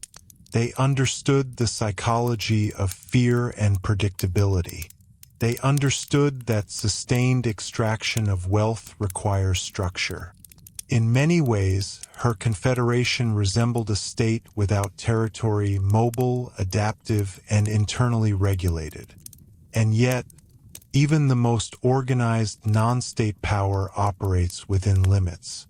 The Qing Empire, despite its initial struggles to contain piracy along its southern coast, possessed depth. It had bureaucratic reach, economic resources, and the ability to recalibrate policy over time. When direct suppression proved inefficient, it combined military force with conditional pardon. This blending of coercion and incorporation gradually narrowed the strategic space available to her confederation. The brilliance of Zheng Yi Sao lies in the fact that she did not ignore this narrowing. She did not allow pride to substitute for calculation. When the conditions that had once favored her expansion began to shift, she adjusted course. Her acceptance of amnesty was not a surrender born of desperation. It was a recognition that the structure she had built had reached its strategic ceiling. There is something profoundly instructive in that decision. Leaders often define themselves by expansion. More territory, more influence, more visibility. But sustainable leadership also requires knowing when expansion has run its course. Zheng Yi Sao's career demonstrates that stepping back at the right moment can preserve legacy as effectively as conquest. In the centuries since her fleets dissolved, maritime history has continued to evolve. Industrial navies replaced wooden sails. Steam and steel transformed ocean travel. Global trade networks expanded to scales unimaginable in her time. Yet the essential dynamics she navigated, commerce, enforcement, alternative authority, negotiation, remain visible in new forms. Wherever economic activity outruns regulation, tension follows. Wherever authority is stretched thin, alternative systems emerge. For modern viewers, especially in societies whose prosperity is deeply tied to maritime trade, her story carries subtle relevance. It reminds us that the sea has never been governed by power alone. It has always required coordination, adaptability, and compromise. Zheng Yi Sao's life illustrates how even those operating outside official structures must master these same principles if they hope to endure. Her personal journey also challenges assumptions about agency in constrained environments. She did not begin with institutional backing or inherited legitimacy. She navigated into authority through alliance, discipline, and timing. Her leadership was not decorative. It was operational. She commanded men who followed her because the system she maintained delivered results. And when that system could no longer expand safely, she transformed confrontation into negotiation. That final transformation ensured that her story would not conclude with annihilation, but with continuity. So when we reflect on Zheng Yi Sao, often called the most powerful pirate in history, we are not merely recalling the image of sails clustered across the horizon. We are recognizing a leader who understood structure, a strategist who grasped both ascent and decline, a figure who turned instability into influence and influence into survival. In the calm distance of history, her legacy endures not because it was loud, but because it was disciplined. Not because it was reckless, but because it was calculated. For a brief but consequential span of years, she shaped the maritime balance of an entire region. And when the tide shifted, she read it correctly. The sea that once carried her fleets now carries countless other vessels under different flags and different laws. Yet her story remains anchored in the record, a reminder that power, wherever it appears, must be organized, negotiated, and eventually relinquished. That is the enduring measure of Zheng Yi Sao's life. Not just that she commanded the largest pirate confederation of her era, but that she mastered the full arc of power itself. Before we close completely, it is worth lingering on one final question. Why does Zheng Yi Sao feel so modern? Part of the answer lies in her realism. She was not driven by prophecy, ideology, or dynastic ambition. She did not claim divine sanction. She did not seek to replace the Qing state with a rival empire. Her objectives were practical: control, revenue, security, longevity. In that sense, she operated with a mindset that feels strikingly contemporary. She assessed risk, optimized structure, and pivoted when conditions changed. In the early 19th century South China Sea, information moved along trade routes as reliably as cargo. Merchants shared warnings. Officials circulated reports. Rival captains watched one another closely. In such an environment, miscalculation could be fatal. Zheng Yi Sao's endurance suggests a leader who paid close attention to signals, political, economic, and internal. She understood that loyalty is rarely unconditional. It must be reinforced through incentives and fairness within the rules of the system. Her reputed code, harsh but predictable, helped prevent the internal fragmentation that has undone so many coalitions in history. Order within made expansion outward possible. She also understood reputation as currency. Fear alone is unstable, but fear combined with consistency becomes deterrence. Coastal communities and merchant vessels did not simply face random violence. They faced an organized force whose reactions followed recognizable patterns. That predictability made compliance, however reluctant, more rational than resistance. At the same time, the Qing government's eventual response reveals a parallel intelligence. States survive not only by overpowering threats, but by absorbing them when advantageous. By offering structured amnesty and official positions to former pirates, imperial authorities converted adversaries into instruments of stability. Zheng Yi Sao recognized that this shift altered the balance permanently. Her decision to accept those terms reflects an absence of illusion. She did not mistake temporary leverage for permanent sovereignty. She did not frame compromise as betrayal of identity. Instead, she treated it as the final stage of a long campaign, securing outcome over spectacle. There is a quiet strength in that approach. In many historical narratives, drama overshadows prudence. But in reality, prudence often defines survival. Zheng Yi Sao's story reminds us that leadership is not measured solely in moments of confrontation. It is measured in transitions.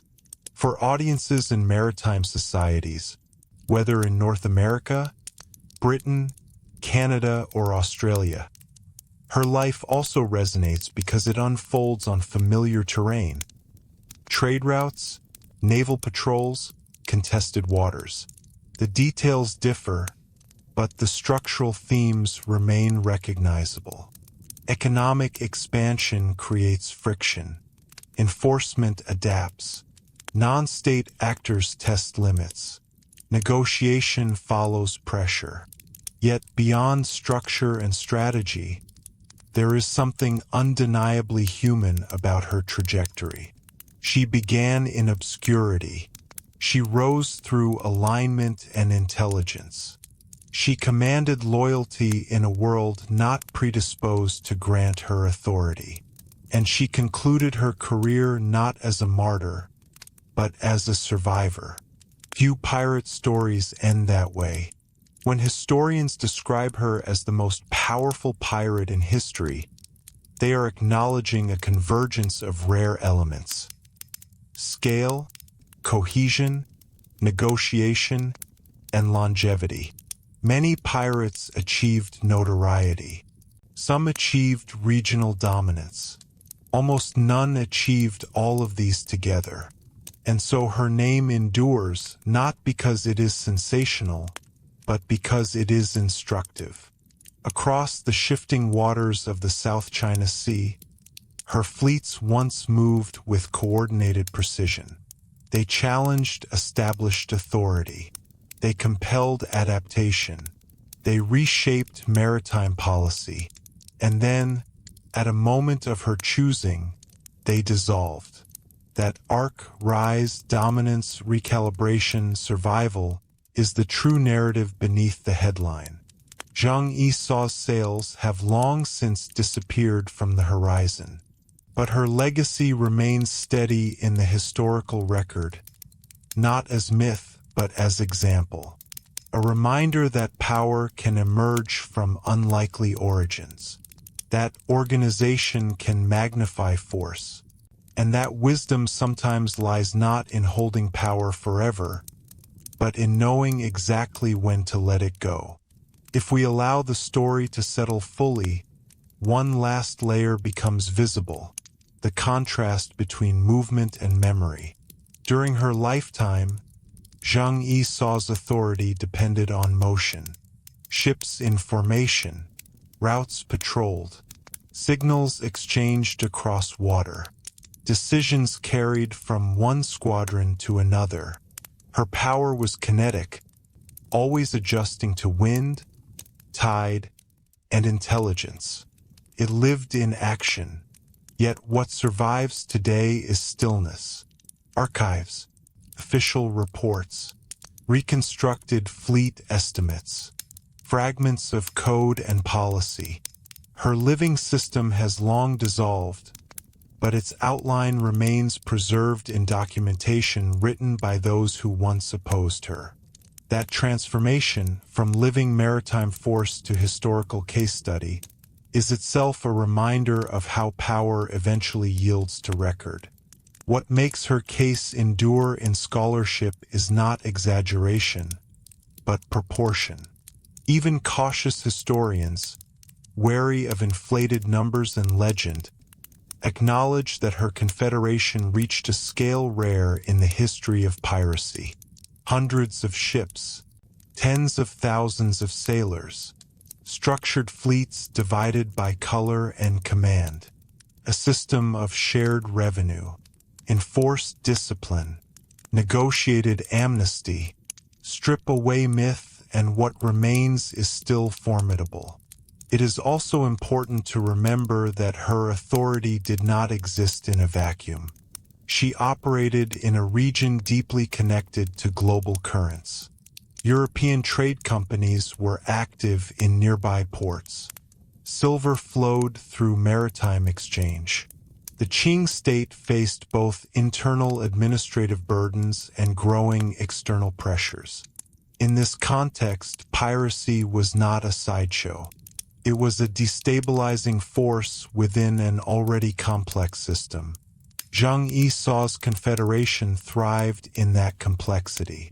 It leveraged geography. It leveraged economic dependence on trade. It leveraged internal cohesion. And, crucially, it leveraged timing.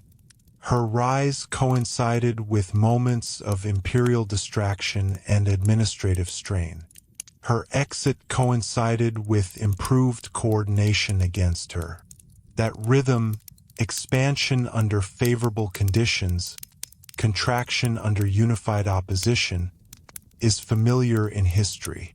What distinguishes her is the discipline with which she moved through each phase.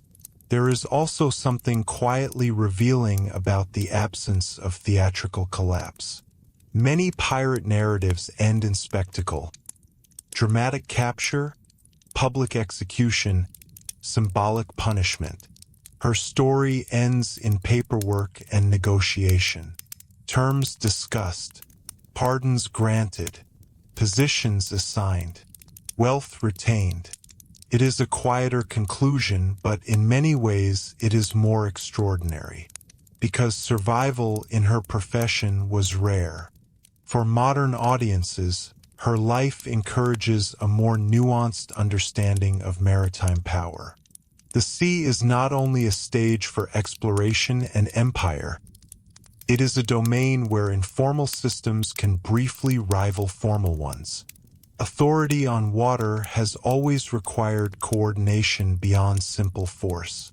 Ships must be supplied, crews must be motivated, alliances must be maintained. Zheng Yi Sao managed all three.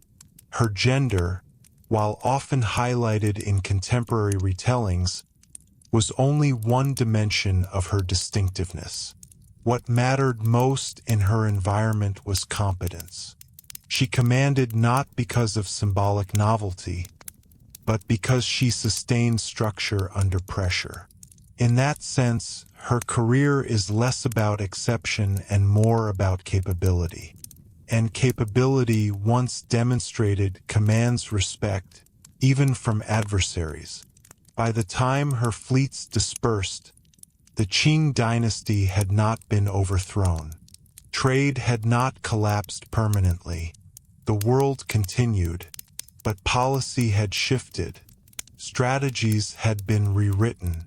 Resources had been redirected. For several critical years, she had altered the calculations of a regional power. That is impact. So when we speak her name now, Zheng Yi Sao, we are not invoking a romantic archetype. We are acknowledging a strategist who understood the mechanics of influence, a leader who organized chaos into order, a commander who recognized the limits of expansion and acted accordingly.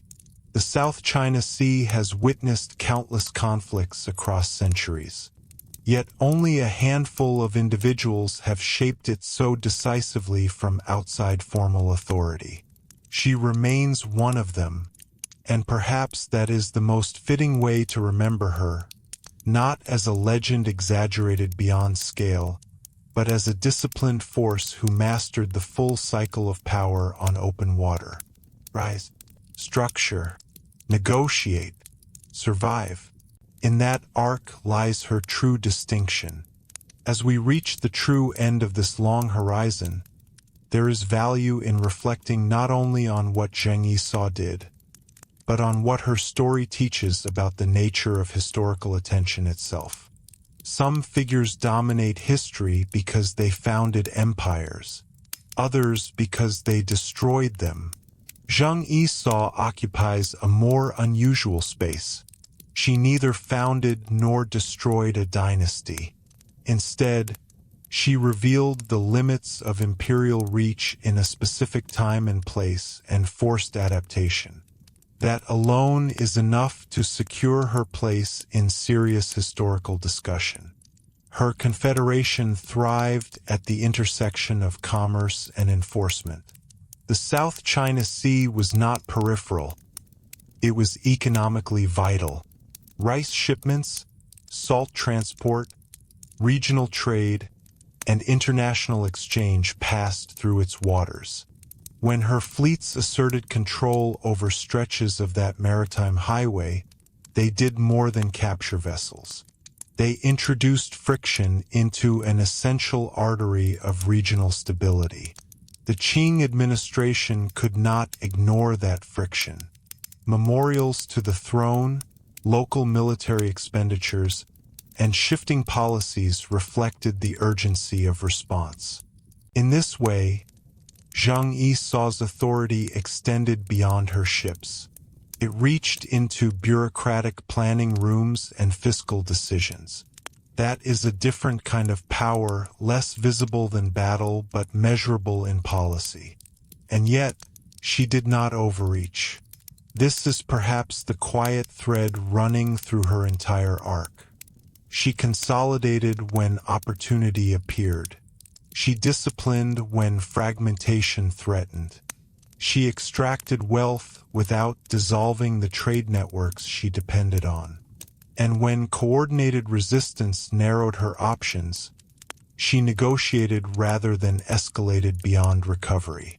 Overextension has undone countless leaders in history. It is one of the most common strategic failures. Zheng Yi Sao appears to have avoided it. Her ambition was expansive but not blind.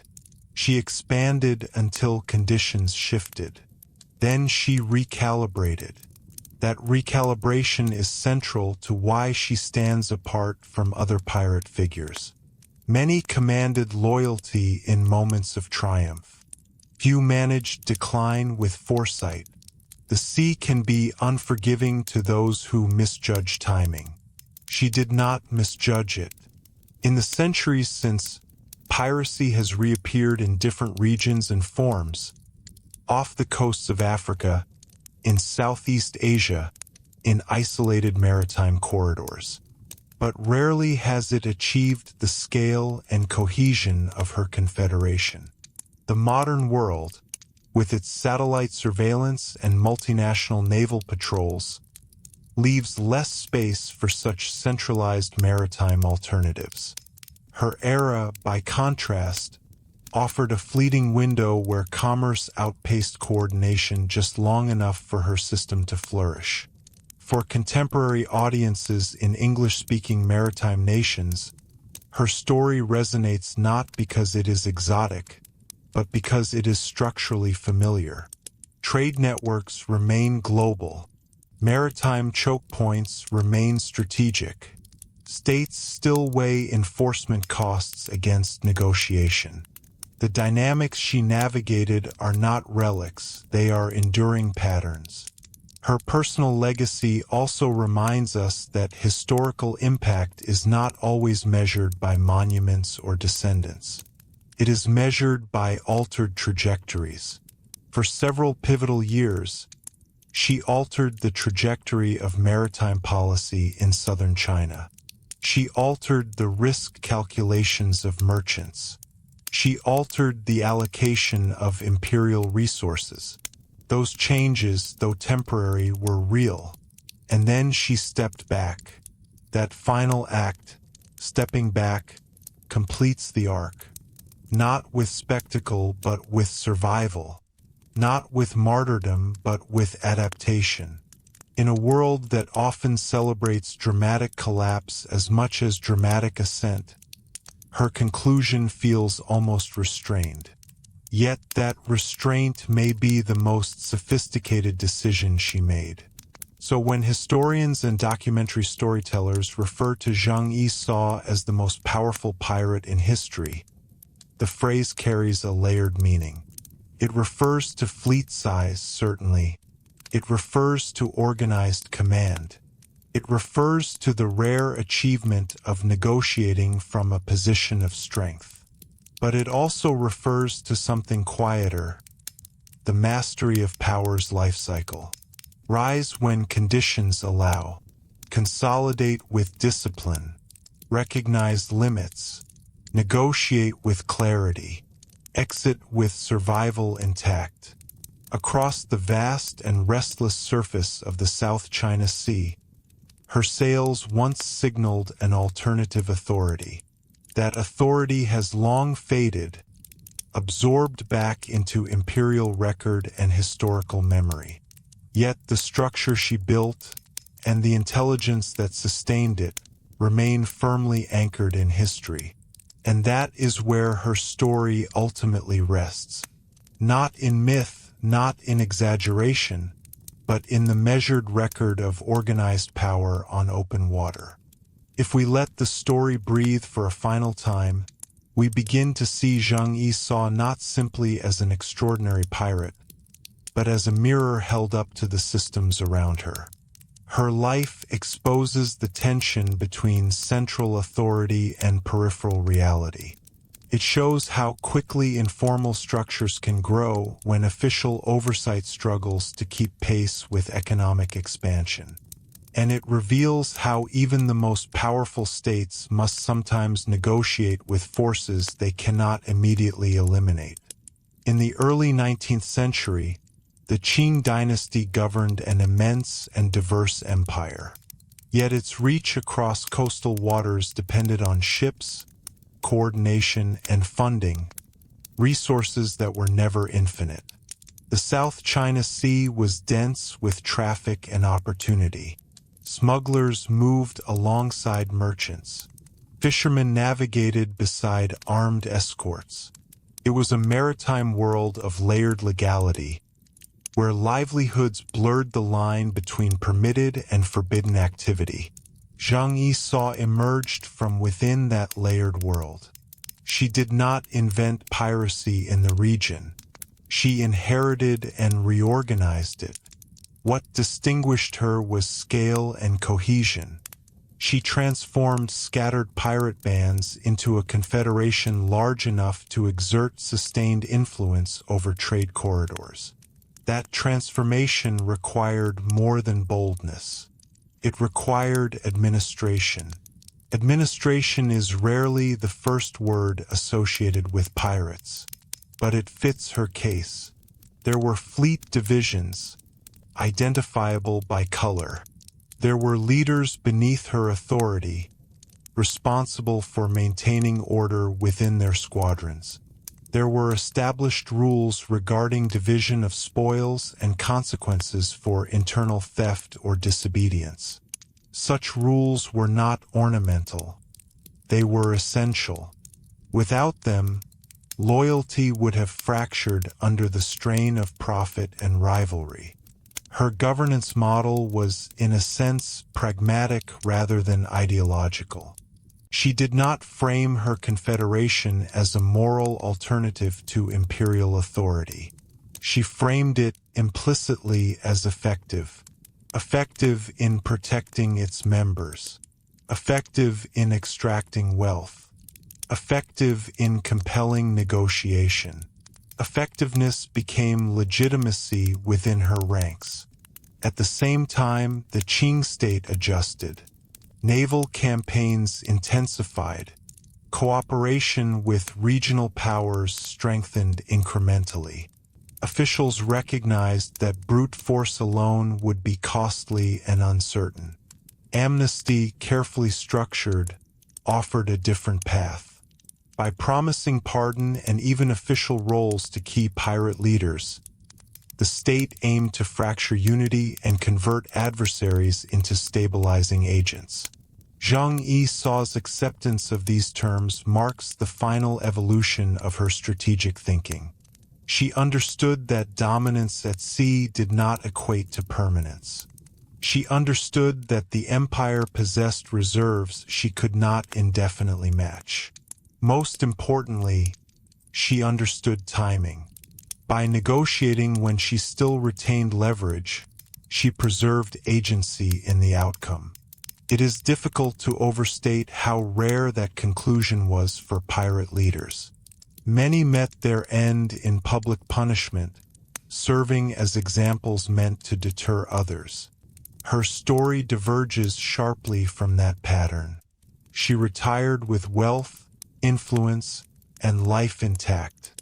That outcome alone distinguishes her from the legends of Atlantic piracy so often dramatized. For modern audiences, particularly in the United States, the United Kingdom, Canada, and Australia, her life resonates because it reframes familiar themes. The sea has always been central to national identity in these societies. Trade, naval power, maritime law, these are foundational elements. Zheng Yi Sao's story reminds us that maritime order has always been contested, and that control of sea lanes has never been automatic. Her career also offers a quiet lesson about power's fragility. Authority built on coordination and momentum can expand rapidly, but it remains sensitive to structural shifts. External alliances strengthen. Economic incentives change. Political will consolidates. When those factors realign, the same system that once seemed unstoppable can narrow swiftly. She sensed that narrowing, and so her final legacy is not just one of command, but of comprehension. She comprehended the environment she operated within, its opportunities, its limits, its rhythms. She built within it, thrived within it, and exited before it collapsed around her. Across centuries, what remains is not merely the image of a pirate fleet under red banners. What remains is a case study in organized power outside formal institutions, a demonstration that structure amplifies force, a reminder that negotiation can be as decisive as battle. When we call Zheng Yi Sao the most powerful pirate in history, we are acknowledging that her influence extended beyond raids. It shaped policy, it altered trade behavior, compelled recalibration, and then, with calculated restraint, it concluded. Her sails are long gone from the South China Sea. The waters carry different ships now, under different flags and governed by different treaties.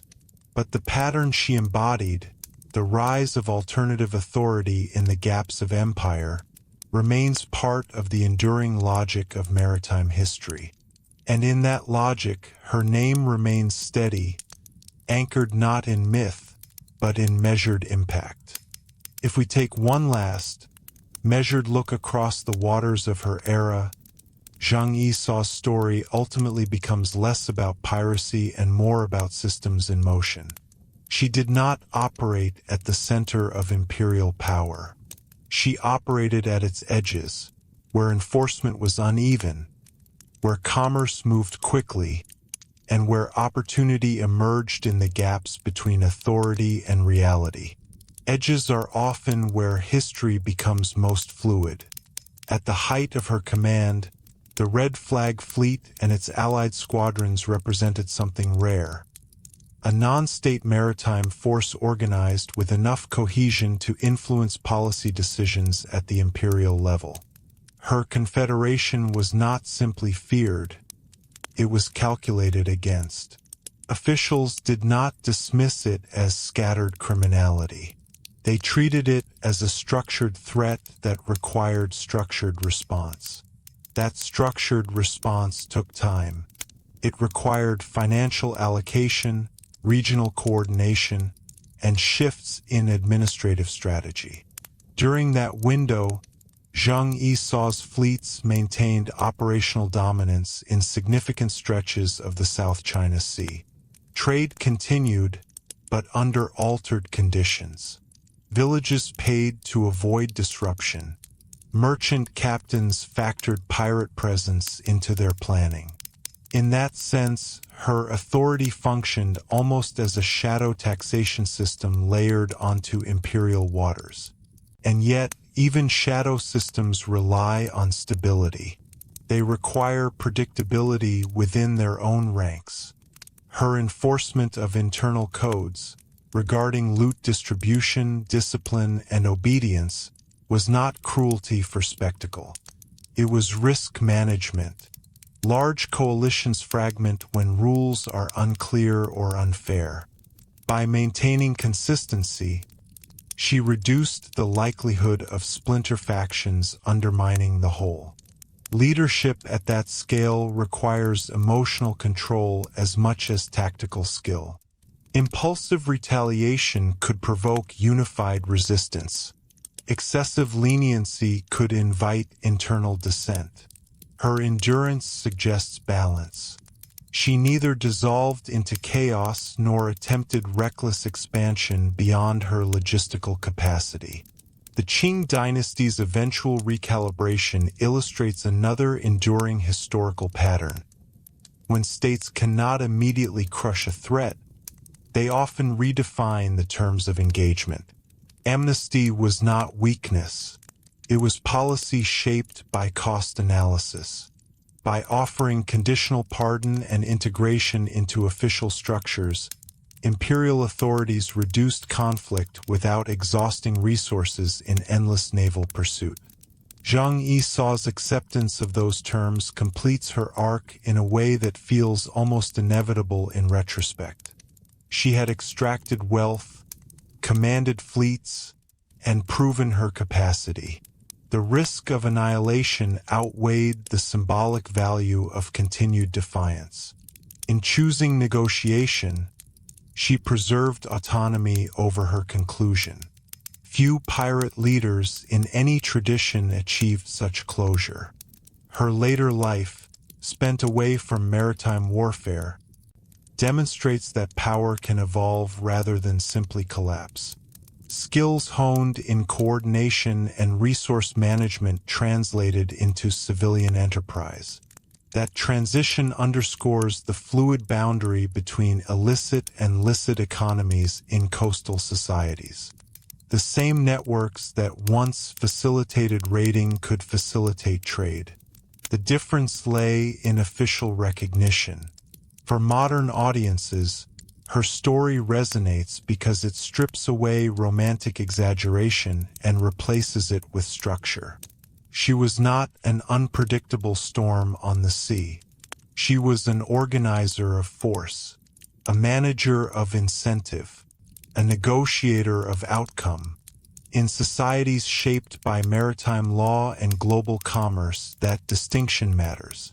The sea has always been governed through layered authority: navies, merchants, local communities, and sometimes those operating outside formal sanction. Zheng Yi Sao's confederation was one of the clearest examples of how powerful such informal systems can become when coordination aligns with opportunity. And yet, she did not attempt to transform that system into permanent sovereignty. She did not declare independence from empire or seek dynastic replacement. Her ambition, while vast in scope, remained pragmatic. She built what circumstances allowed and relinquished it when those circumstances changed. That pragmatism is perhaps her most modern trait. In the final measure, her legacy rests not only in fleet size or notoriety, but in comprehension. She understood that power flows through systems: economic, social, political. She understood that structure sustains influence longer than spectacle. And she understood that survival is sometimes the highest form of victory. Across the centuries, countless ships have crossed the South China Sea under shifting flags and governments. The tides have not paused. The trade routes have not vanished. But within that long continuity, there was a span of years when a woman commanding organized pirate fleets altered the balance of maritime authority. That alteration did not last forever. Few things do. But for as long as it endured, it was disciplined, strategic, and consequential. And that is why Zheng Yi Sao remains, with measured accuracy rather than exaggeration, the most powerful pirate in history. As we truly bring this long voyage to its quiet harbor, it helps to think of Zheng Yi Sao not only as a figure of maritime history, but as a case study in strategic literacy. She read her environment carefully. She understood the incentives of sailors, merchants, and officials. She recognized that authority on the water depended less on symbolism and more on coordination. And perhaps most importantly, she understood that no structure, however powerful, exists outside the pressures of time. Her confederation did not appear overnight. It was built from alliances, negotiations, and consolidation. Each squadron that aligned under her broader command increased both opportunity and complexity. More ships meant greater striking power, but also greater need for order. Larger numbers required clearer rules. Greater wealth required stricter oversight. The very scale that made her formidable also demanded disciplined administration. This dual reality is central to understanding why she succeeded where others failed. Pirate coalitions often fracture under the weight of their own success. Rivalries emerge. Spoils are contested. Loyalty thins when trust erodes. Zheng Yi Sao appears to have anticipated these pressures and countered them with structure, codes of conduct, centralized distribution, enforced obedience. Her power, therefore, was not merely physical. It was organizational. At the same time, the Qing state's response evolved. Early confrontations revealed the difficulty of pursuing agile fleets through complex coastal geography. But persistence, coordination, and policy innovation gradually shifted the balance. Amnesty became a calculated tool. By offering legitimacy in exchange for disarmament, the state reframed surrender not as humiliation, but as transition. Zheng Yi Sao recognized the strategic value in that reframing. Her acceptance of imperial terms was not submission in chaos. It was a negotiated repositioning. She preserved wealth. She protected many followers from execution. She converted maritime leverage into terrestrial stability. Few leaders in any era managed to orchestrate their own exit with such composure. Her later life, lived away from the direct command of fleets, does not diminish her impact. Instead, it emphasizes the full arc of her career. She rose from obscurity. She organized one of the largest pirate confederations in recorded history. She compelled an empire to adjust policy. And she concluded her tenure with foresight rather than desperation. For modern viewers, particularly in maritime nations whose histories are shaped by naval dominance and global trade, her story offers a subtle but powerful reminder. The sea has never been a vacuum. It has always been contested by layered authorities. State navies, commercial interests, informal networks, all intersect across its surface. Control is rarely absolute. It is negotiated and renegotiated over time. Zheng Yi Sao's confederation was one of those negotiated realities. It thrived in a moment when commerce was vast and enforcement uneven. It declined when coordination against it improved. That life cycle mirrors countless systems throughout history, from frontier settlements to trade monopolies. Yet her personal distinction lies in the clarity with which she moved through each phase. Expansion without overextension. Enforcement without internal collapse. Withdrawal without annihilation. Across centuries of maritime legend, many pirates are remembered for spectacle. Zheng Yi Sao is remembered for structure, and that difference matters. When historians describe her as the most powerful pirate in history, they are acknowledging measurable scale. Fleets numbering in the hundreds, sailors in the tens of thousands. They are acknowledging sustained influence over trade corridors. They are acknowledging negotiation with imperial authority from a position of leverage. But they are also acknowledging something quieter, the mastery of timing. She did not cling to power until it destroyed her. She relinquished it before it could. In the end, the South China Sea continued its ancient rhythm of tide and trade. Empires rose and recalibrated. Maritime law evolved. Technology transformed ships beyond recognition. Yet within that long continuum, Zheng Yi Sao's chapter remains singular. Not because it was loudest, but because it was organized, strategic, and complete. And so her legacy rests there, anchored in the record as a leader who understood the full arc of power on open water. If we allow ourselves one final sweep across the horizon of her life, we begin to see Zheng Yi Sao not as an isolated anomaly, but as part of a larger rhythm that defines maritime history. The sea rewards coordination, punishes complacency, and exposes weakness quickly. It is an environment where leadership is constantly tested, not in theory, but in motion. Her success, therefore, was not symbolic. It was proven repeatedly under pressure. What distinguished her confederation was not simply its size, though that alone was remarkable. It was its durability. For years, it operated as a coherent force despite the centrifugal pressures that normally pull such coalitions apart. Rival captains did not splinter immediately. Crews did not dissolve into mutiny at the first strain. Trade routes adjusted to her presence rather than instantly eliminating it. That endurance suggests not luck, but disciplined management. And yet, discipline without adaptability becomes rigidity. Zheng Yi Sao appears to have avoided that trap as well.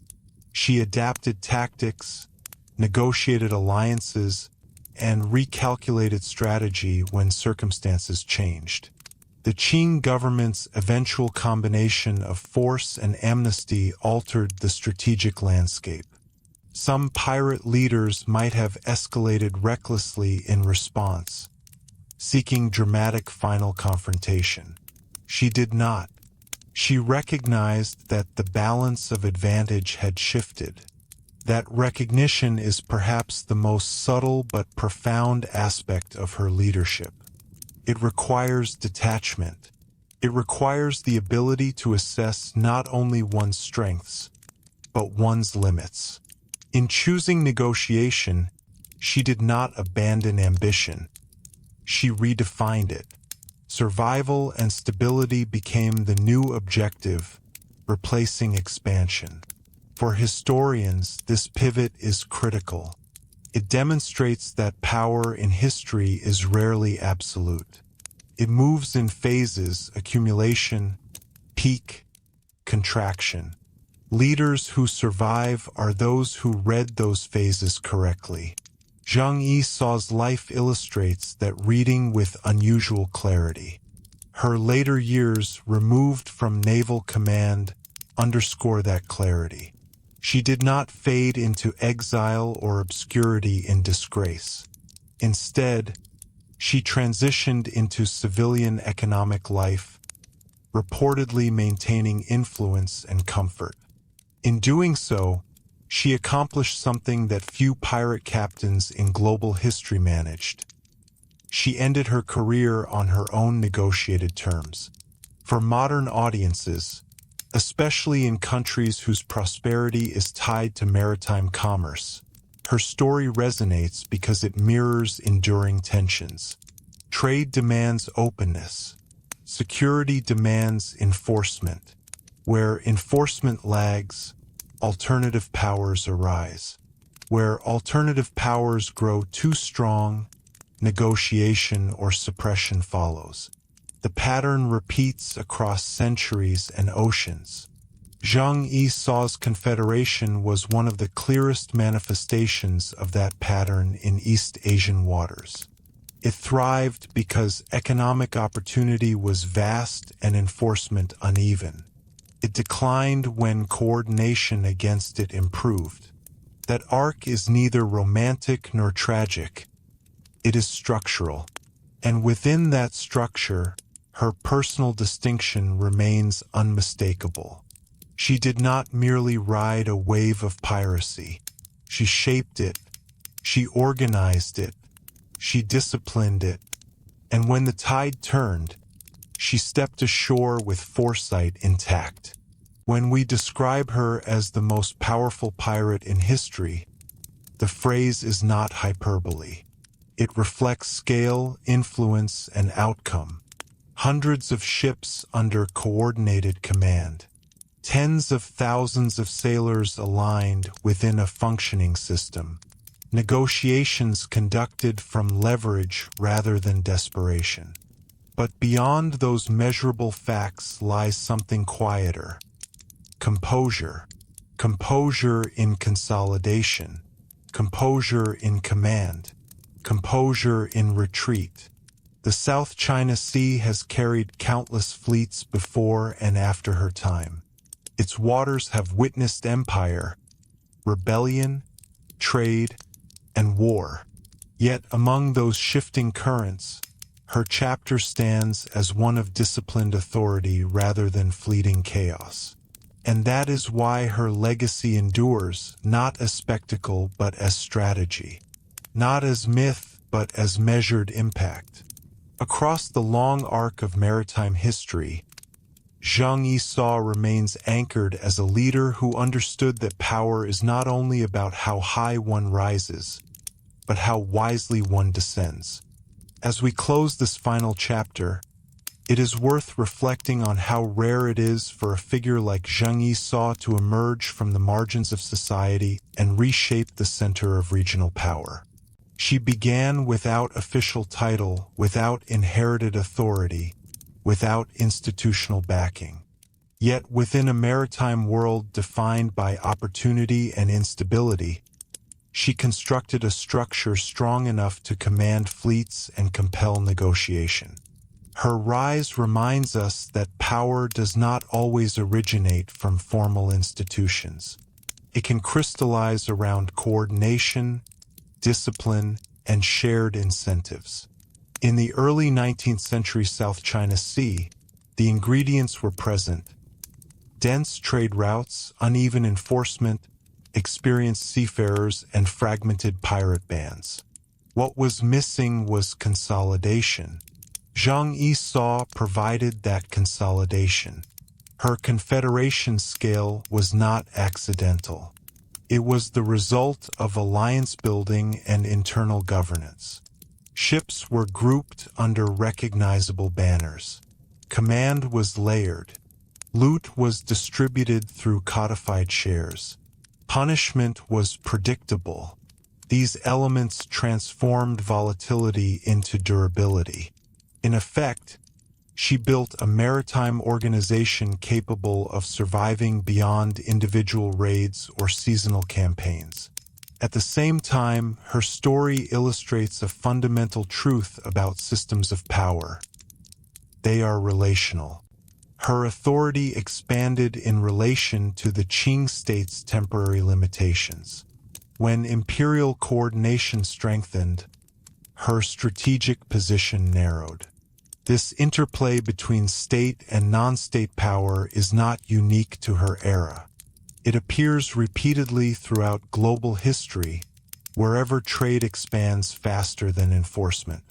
What sets her apart is not merely that she rose within this tension, but that she exited it with foresight. Many leaders misinterpret narrowing opportunity as temporary inconvenience. They double down, escalate, and collapse. Zheng Yi Sao read the signals differently. Sustained military pressure, growing alliances against piracy, and attractive amnesty terms altered the cost-benefit equation. She recalculated. That recalculation ensured her survival. Her negotiated retirement stands in stark contrast to the violent ends that befell so many pirate leaders across the Atlantic and elsewhere. Execution, imprisonment, or betrayal were common conclusions. She avoided them not through luck alone, but through timing and leverage. She negotiated while she still held influence. For contemporary audiences in maritime nations, her life offers a valuable lens. The sea remains a domain of layered authority. Commercial shipping, naval patrols, international law, and informal networks continue to intersect. Though technology has transformed the scale and speed of maritime life, the underlying tension between mobility and control persists. Zheng Yi Sao's confederation was one manifestation of that tension. It thrived because the economic value of trade routes outpaced the immediate capacity to secure them fully. It declined when enforcement recalibrated. Her leadership bridged both phases. Beyond structure and strategy, there is also a human dimension worth acknowledging. She navigated an environment deeply shaped by male-dominated hierarchies and violent competition. Yet her authority rested not on novelty, but on competence. She commanded loyalty through results. That fact complicates simplified narratives and underscores the adaptability of social systems under pressure. When historians refer to her as the most powerful pirate in history, they are not invoking myth for effect. They are pointing to measurable realities: the size of her fleets, the duration of her command, the policy shifts she provoked, and the negotiated conclusion she secured. Across centuries, countless ships have traced the waters she once controlled. Empires have shifted, technologies have evolved, but her chapter remains distinct. It represents a moment when organized maritime power outside the state reached extraordinary scale, and then concluded not in ruin but in strategy. In the end, Zheng Yi Sao's legacy is defined by three enduring elements: structure, leverage, and timing. She built structure where chaos might have prevailed. She wielded leverage against stronger adversaries. And she recognized timing when the tide turned. That is why her story continues to resonate, not as a legend inflated beyond proportion, but as a disciplined case study in power at sea. Her sails have long vanished from the horizon, but the intelligence that guided them remains visible in the record. And in that record, she stands firmly as the most powerful pirate in history. If we sit quietly with her story for just a moment longer, one final perspective comes into focus: the idea that Zheng Yi Sao's life was not only about commanding ships, but about mastering uncertainty. The sea is uncertainty made visible. Weather shifts, alliances shift, prices shift, authority shifts. To lead in that environment requires more than courage. It requires constant recalibration. Her confederation operated in waters where information was incomplete and risk was ever present. A merchant convoy might be lightly guarded 1 month and heavily escorted the next. An imperial patrol might retreat from shallow channels one season and return with reinforced vessels the following year. Nothing remained fixed. Her success lay in treating uncertainty not as chaos, but as terrain. She mapped incentives as carefully as coastlines. Sailors followed her not because of myth, but because the system she maintained offered predictable reward. Captains aligned with her because coordination multiplied their strength. Coastal communities complied because resistance carried greater cost. In every case, she converted instability into calculation. That ability to convert uncertainty into leverage is what made her power scalable. Smaller pirate groups often depended on opportunism alone. They struck where they could and dispersed when threatened. Zheng Yi Sao's fleets, by contrast, demonstrated continuity. They could blockade. They could coordinate across squadrons. They could negotiate from a position that felt institutional rather than improvised. Institutional power, even outside formal government, carries weight. It suggests durability. It signals that retaliation will be organized rather than emotional. It encourages compliance because it appears consistent. Yet institutional power also draws greater scrutiny. As her confederation grew, so too did the imperial incentive to dismantle it. The Qing response evolved from scattered suppression to coordinated strategy. Military campaigns intensified. Local officials aligned efforts. Amnesty policies were designed to fracture pirate unity from within. This was the narrowing phase of her arc. What distinguishes Zheng Yi Sao is that she did not confuse momentum with inevitability. She recognized the structural shift. She understood that once imperial coordination strengthened and defections increased, the calculus changed. Continuing at full confrontation would risk annihilation. Negotiation, by contrast, offered preservation. Her decision to negotiate was not passive. It was active strategy. By approaching surrender under defined conditions, she preserved agency. She ensured that disarmament did not equate to humiliation. Many of her followers were integrated rather than executed. Wealth was not entirely confiscated. The transition was managed. In historical terms, that is extraordinary. For audiences today, especially in nations whose histories are shaped by naval projection and global trade, her life carries subtle resonance. Maritime power has always depended on more than ships. It depends on systems, law, logistics, diplomacy, finance. When those systems falter or lag, alternatives appear. Sometimes they are criminal. Sometimes they are revolutionary. Often they are a mixture of both. Zheng Yi Sao's confederation was one such mixture, coercive yet organized, unlawful yet structured, oppositional yet pragmatic. Her gender often draws attention in modern retellings, and understandably so. But beyond that distinction lies something even more significant: her competence in system building. She did not rely on legend to sustain authority. She relied on rules, incentives, and timing. And timing is where her legacy ultimately settles.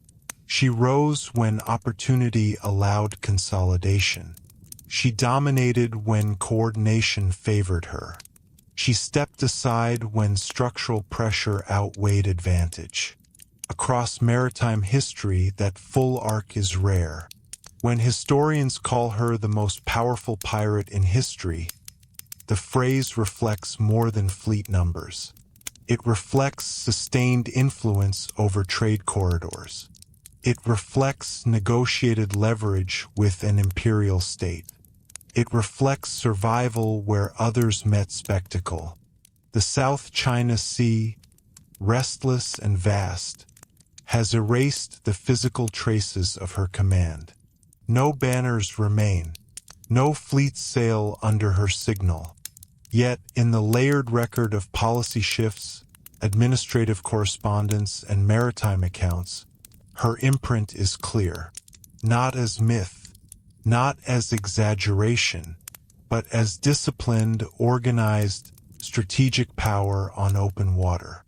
And in that measured record, Zheng Yi Sao stands anchored, proof that even at the margins of empire, authority can rise, command, negotiate, and endure. As we let the final light fade over this long examination, there is one more dimension worth considering: how Zheng Yi Sao's life forces us to rethink the word pirate itself. In popular imagination, a pirate is an isolated figure, impulsive, reckless, driven by immediate gain. But the historical Zheng Yi Sao complicates that image. Her confederation was not a fleeting band of opportunists. It was a structured maritime enterprise that required accounting, enforcement, communication, and diplomacy. It had hierarchy. It had policy. It had strategic continuity. In other words, it had governance. That does not absolve it of coercion or violence, but it does place it in a more analytically serious category. For several years, her fleets exercised something very close to administrative authority over stretches of the South China Sea. They regulated behavior within their ranks. They extracted revenue in organized fashion. They imposed consequences. They negotiated terms. This is why imperial officials could not dismiss her as mere nuisance. She represented organized capacity. And organized capacity, even outside state legitimacy, demands response. The Qing dynasty's eventual success in neutralizing her confederation did not come through a single decisive confrontation. It came through sustained pressure and policy recalibration. That recalibration included the strategic use of amnesty, an acknowledgement that elimination was less efficient than integration. Zheng Yi Sao's agreement to surrender under favorable terms illustrates her final and perhaps most refined strategic choice. She did not allow narrative pride to override practical survival. She recognized that the system she built had reached its upper limit within the political geography of her time. In doing so, she preserved not just her own life, but the cohesion of her followers' transition. Some were absorbed into official service. Others returned to civilian pursuits. The maritime order of the region gradually stabilized, and she lived. That outcome may be the most remarkable element of her entire story. History is crowded with leaders who misjudge the final phase of their authority. They cling to fading dominance and pay for it with ruin. Zheng Yi Sao instead demonstrated something rarer: clarity in retreat. For modern audiences in countries shaped by sea power, the United States, the United Kingdom, Canada, Australia, her life offers a compelling parallel. Maritime dominance has always depended on adaptability. Trade flows shift, threats evolve, enforcement strategies must adjust. Her career illustrates that adaptability is not only a state virtue, it is a leadership virtue. She mastered expansion, she mastered coordination, and she mastered conclusion. In the end, the South China Sea returned to imperial administration, then later to the currents of global modernity. Steam replaced sail. Empires collided. Trade multiplied beyond 19th century imagination. Yet her chapter remains distinct because it captures a moment when organized non-state maritime power reached extraordinary scale, and then resolved without spectacle. When historians describe Zheng Yi Sao as the most powerful pirate in history, the phrase reflects careful comparison. It reflects the magnitude of her fleet. It reflects the breadth of her confederation. It reflects the rarity of her negotiated survival. But beyond statistics, it reflects structure. She did not merely raid the sea. She organized it temporarily, strategically, effectively. And then, when the tides shifted beyond her advantage, she stepped ashore with foresight intact. That is the full arc of her legacy. Not chaos, but coordination. Not myth, but measured influence. Not collapse, but calculated departure. Across the centuries, countless pirate names have faded into legend and exaggeration. Zheng Yi Sao's name endures because it rests on structure and survival. And in the quiet balance of history, that may be the most powerful legacy of all. If we allow ourselves one final, steady reflection, it becomes clear that Zheng Yi Sao's story ultimately endures because it reveals something fundamental about leadership in unstable systems. She did not operate in a vacuum. The South China Sea of the early 19th century was an environment shaped by overlapping forces: regional commerce, imperial administration, local livelihood, and foreign trading interests. It was a maritime ecosystem in which authority was never singular. Instead, it was layered and negotiated. Within that ecosystem, she did not simply survive. She organized. Organization is the quiet engine behind durable power. Without it, influence dissolves as quickly as it forms. Zheng Yi Sao's confederation demonstrates that even illicit enterprises must adopt the logic of administration if they are to endure. Shares must be defined. Discipline must be enforced. Communication must be reliable. Alliances must be maintained.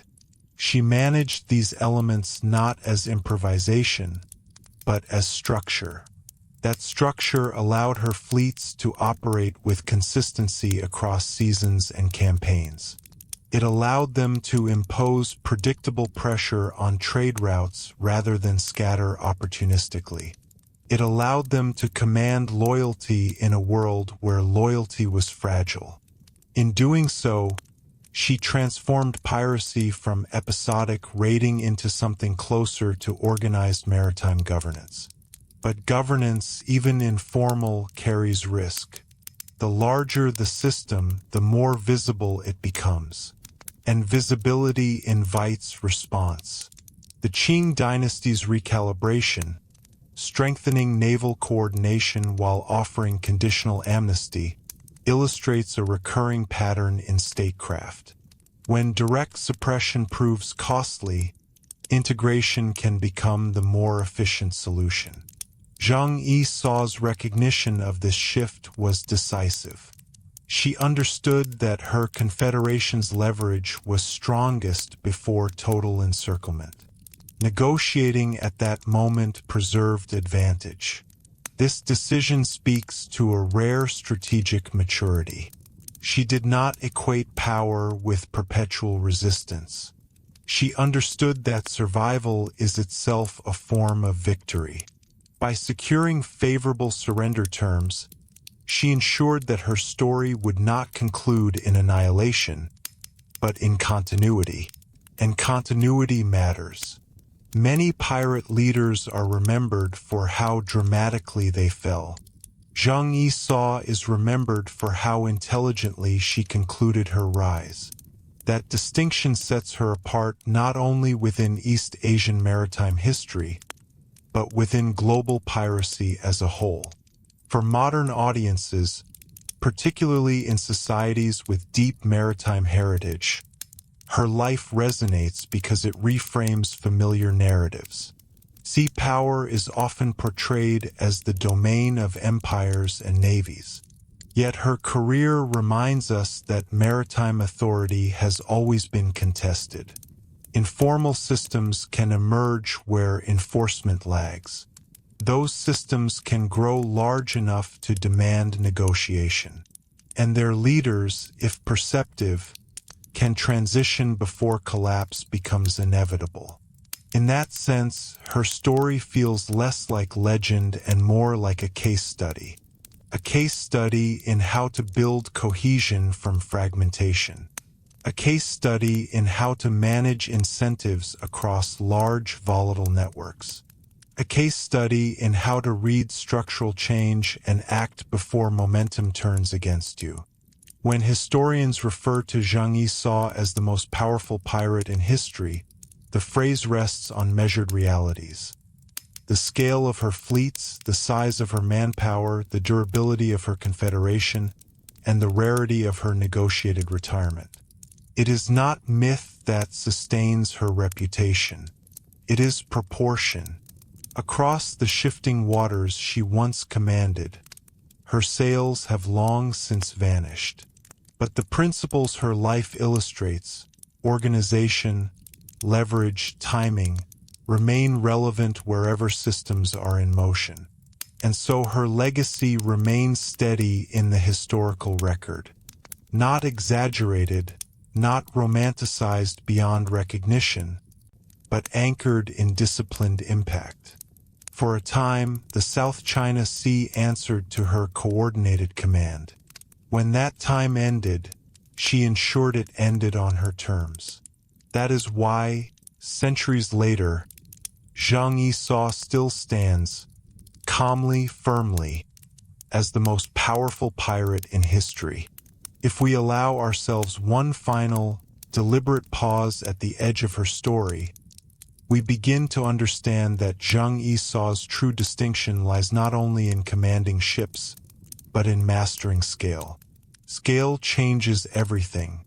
A small pirate crew can disappear into coves and reappear without consequence. A vast confederation cannot. The larger an organization becomes, the more it must resemble the systems it challenges. It must keep records. It must enforce standards. It must balance ambition with sustainability. Zheng Yi Sao presided over a force that had crossed that threshold. Her confederation was too large to function through impulse alone. It required administration. That administrative instinct is what made her power durable. Loot was not simply seized. It was allocated. Disputes were not left to spiral. They were resolved through known consequences. Authority did not rest solely on personal charisma. It was embedded in structure, and structure allowed her influence to extend across seasons rather than flare and vanish. Yet scale also magnifies vulnerability. The larger the confederation, the more visible it becomes. The more visible it becomes, the greater the incentive for unified opposition. The Qing state's gradual coordination against piracy was not instantaneous, but it was cumulative. Regional officials learned. Naval resources were adjusted. Amnesty policies were refined. Pressure increased. This was the narrowing corridor of her leadership. Many leaders misinterpret such narrowing as temporary resistance to be crushed. Zheng Yi Sao appears to have interpreted it differently. She understood that power is relative. Her dominance existed because the balance of enforcement and coordination once favored her structure. When that balance shifted, persistence alone would not reverse it. Her negotiation with imperial authorities was therefore not a retreat born of weakness. It was the final phase of strategic calculation. She entered those negotiations with leverage intact. She secured terms that preserved life, wealth, and status. And in doing so, she concluded her maritime command without spectacle. That absence of spectacle is, paradoxically, what makes her arc extraordinary. History often celebrates dramatic endings, battles, executions, last stands, but strategic clarity in withdrawal is rarer. It demands emotional discipline and foresight. Zheng Yi Sao demonstrated both. For modern viewers in maritime nations, societies whose identities have long been shaped by naval power and trade, her life offers a sobering reminder. Sea control has never been automatic. It has required constant recalibration. Informal powers can grow quickly where coordination lags, and the resolution of such challenges often blends force with negotiation rather than relying on force alone. Her confederation was not a romantic anomaly. It was a product of economic density and administrative strain. It thrived in a system temporarily stretched thin. It receded when that system adapted. Within that structural rhythm, her leadership was the decisive factor. She organized where others might have fractured. She enforced discipline where others might have dissolved into rivalry. She recognized limits where others might have escalated blindly. When historians refer to her as the most powerful pirate in history, they are acknowledging more than the number of ships under her command. They are recognizing the rare convergence of cohesion, influence, and outcome. She did not merely disrupt trade. She altered policy. She did not merely lead raids. She commanded fleets. She did not merely survive by chance. She negotiated survival deliberately. Across centuries of maritime legend, few figures display that full arc so clearly. The South China Sea has carried countless empires across its surface. It has witnessed colonial expansion, industrial transformation, and modern geopolitics. Yet within its long memory lies a chapter when a pirate confederation, under disciplined leadership, compelled an imperial state to adjust. That chapter bears her name. And as we let the final words settle, what remains is not myth, not exaggeration, but structure. A leader who understood that power must be organized to endure. A strategist who recognized when endurance required transformation. And a figure whose measured decisions ensured that her story would not end in ruin, but in lasting historical recognition. That is why Zheng Yi Sao stands, calmly and firmly, as the most powerful pirate in history. If we take one final, patient look at the full sweep of Zheng Yi Sao's life, what emerges is not merely the story of a pirate, but the anatomy of controlled ascent and controlled descent. Few historical figures in any sphere manage both. Her ascent was neither accidental nor purely opportunistic. It was built on consolidation. When Zheng Yi died, the pirate confederation he helped form could easily have fractured into rival camps. Leadership vacuums in volatile environments are dangerous. They invite internal conflict as much as external attack. Yet Zheng Yi Sao moved quickly to prevent that fragmentation. She secured alliances, reinforced hierarchy, and ensured continuity of command. In doing so, she prevented chaos at precisely the moment chaos was most likely. This ability to impose order during transition is one of the hallmarks of durable leadership. It signals authority not rooted in fear alone, but in legitimacy within the structure.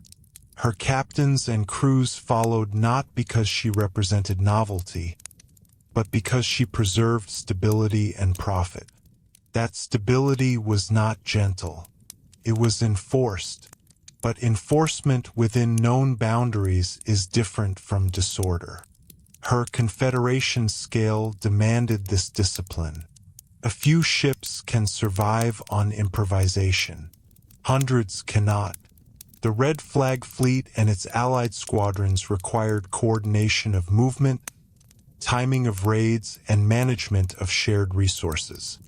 Without administrative coherence, expansion would have collapsed under its own weight.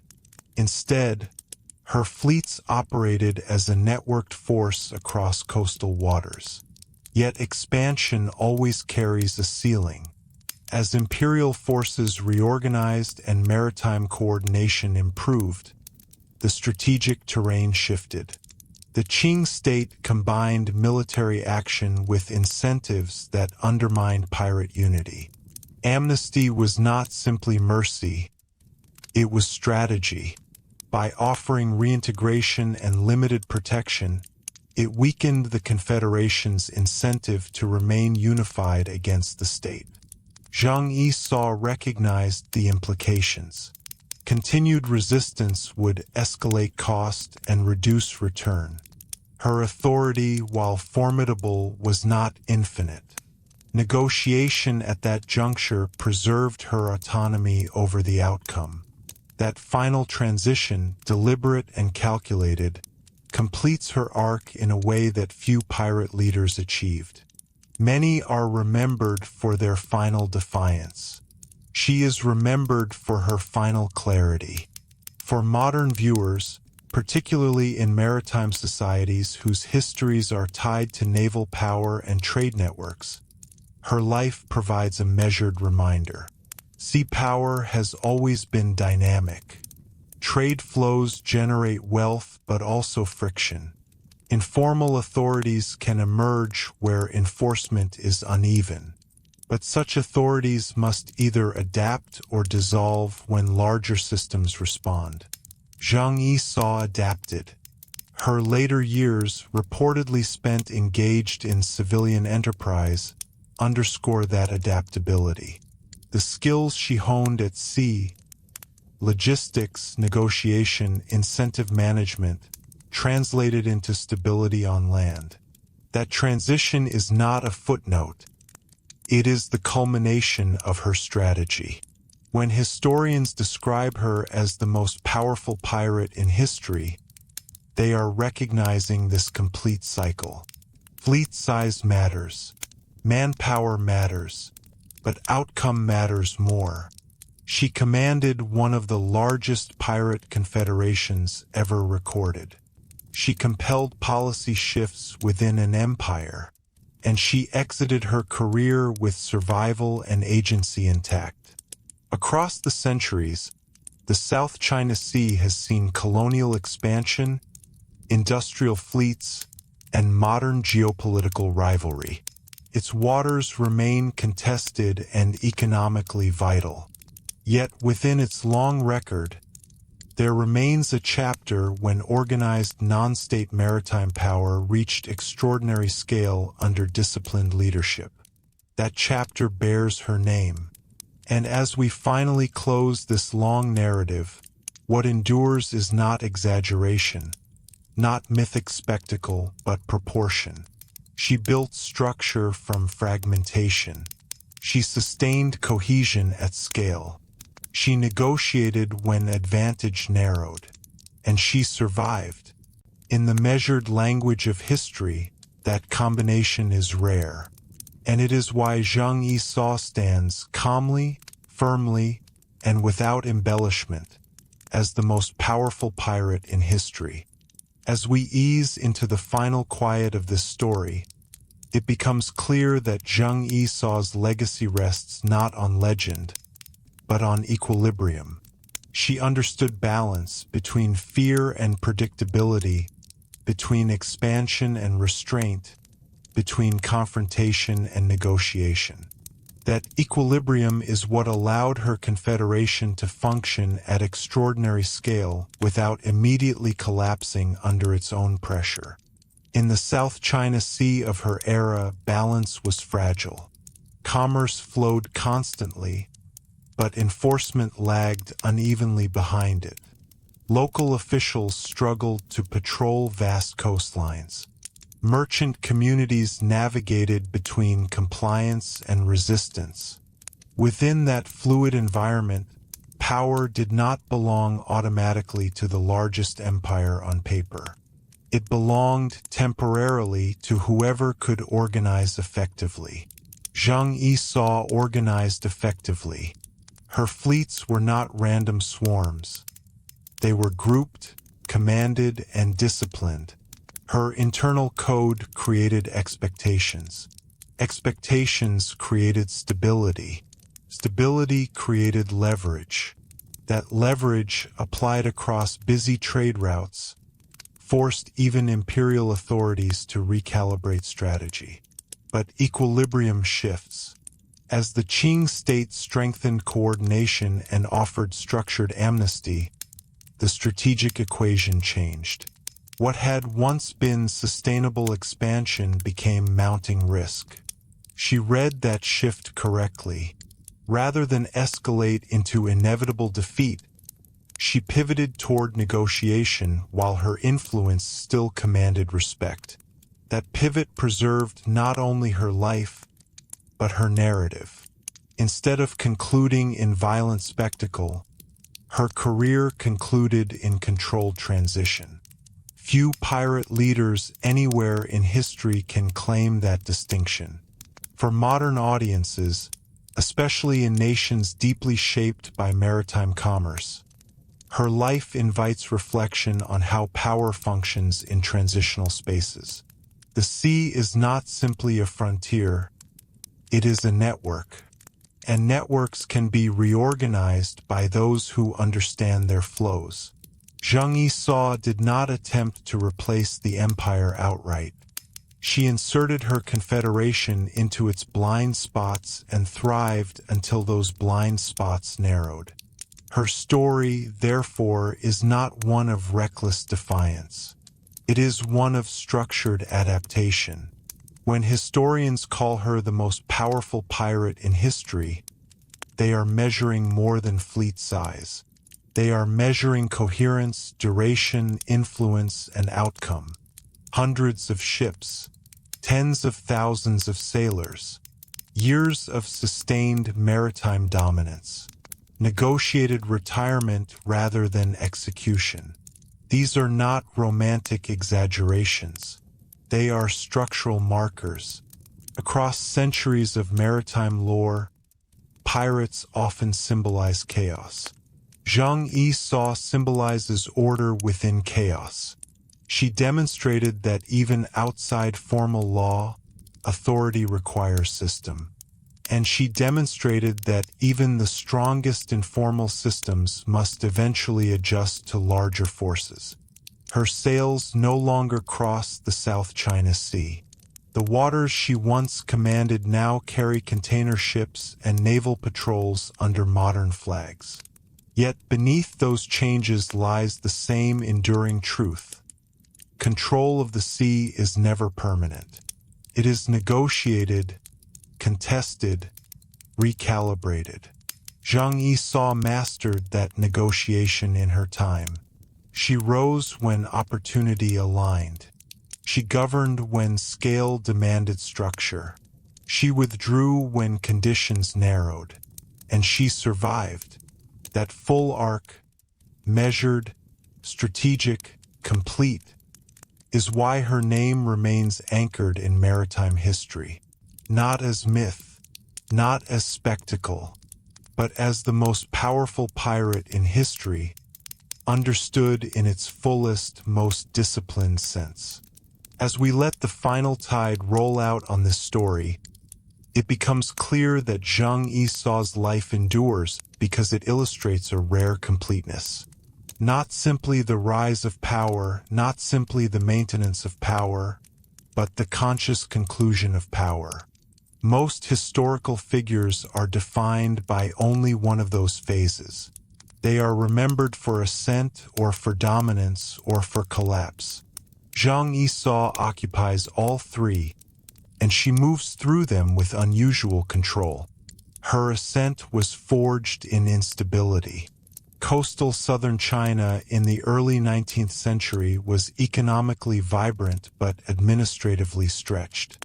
Trade routes pulsed with value. Maritime livelihoods blurred legality and necessity. Pirate bands already existed, but they lacked sustained unity. In that volatile space, she did not invent piracy, she consolidated it. Consolidation is rarely dramatic. It requires alliance building, rule setting, and enforcement. It requires persuading rivals that unity offers greater reward than fragmentation. That she succeeded at this stage speaks to her capacity for strategic persuasion as much as force.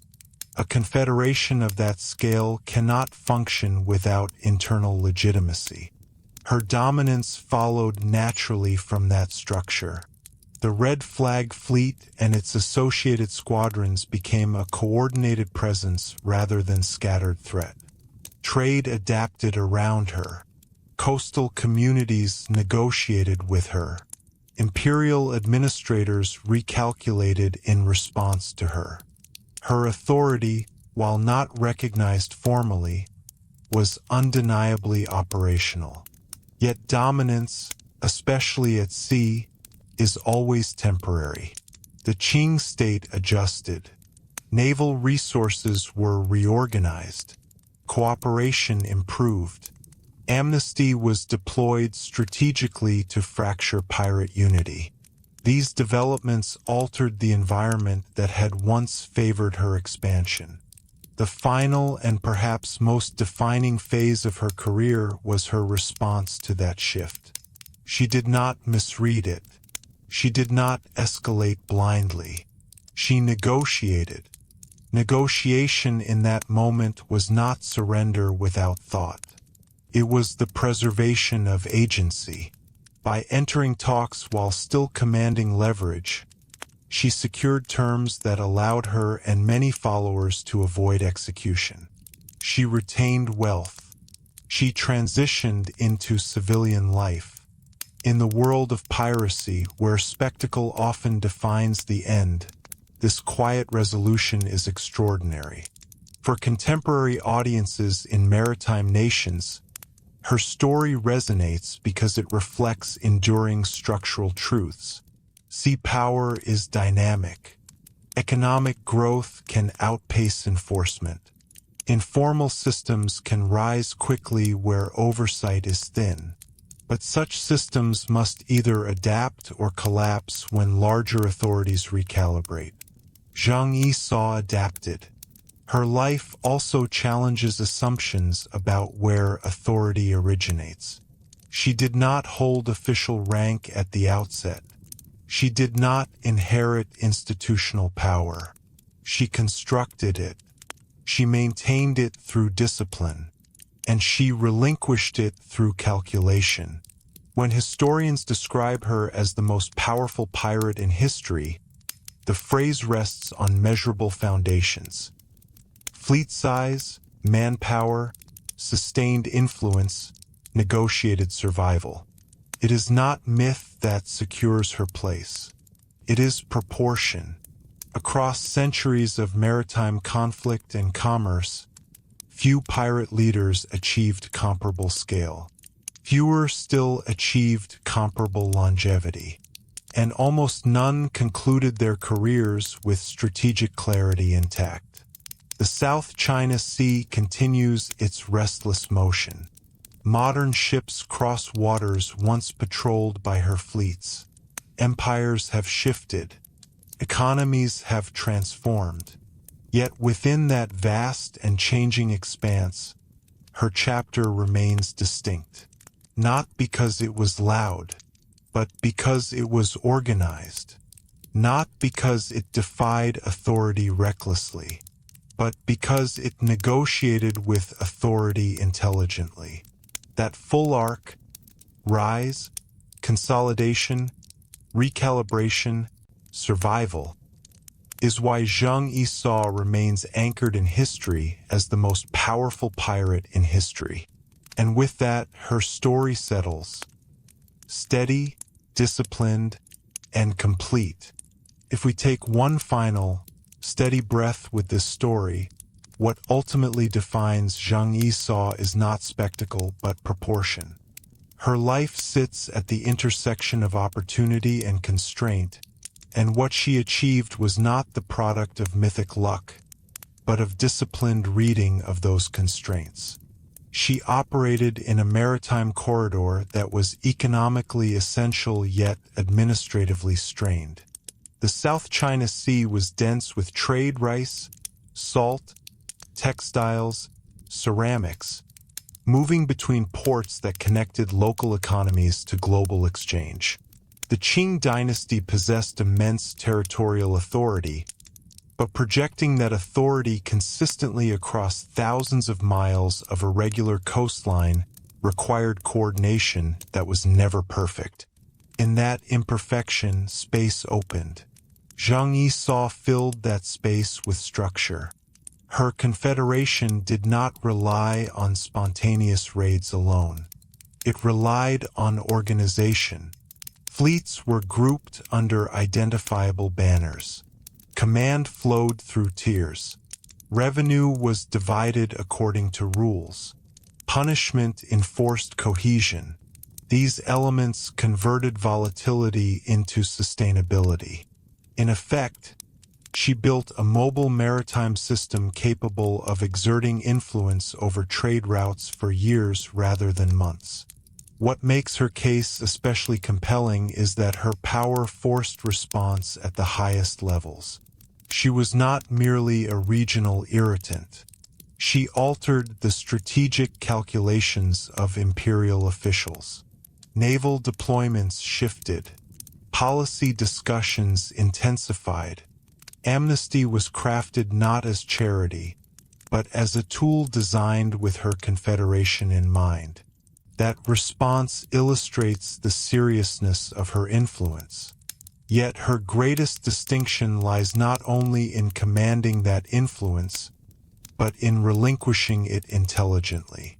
When coordinated pressure narrowed her confederation's advantage, she did not confuse temporary dominance with permanent sovereignty. She recognized that power built in the gaps of empire could not outlast an empire determined to close those gaps. So she negotiated. Negotiation in that moment was an act of control, not surrender. She secured terms that preserved life and stability. Many of her followers avoided execution. She retained wealth. She transitioned into civilian life.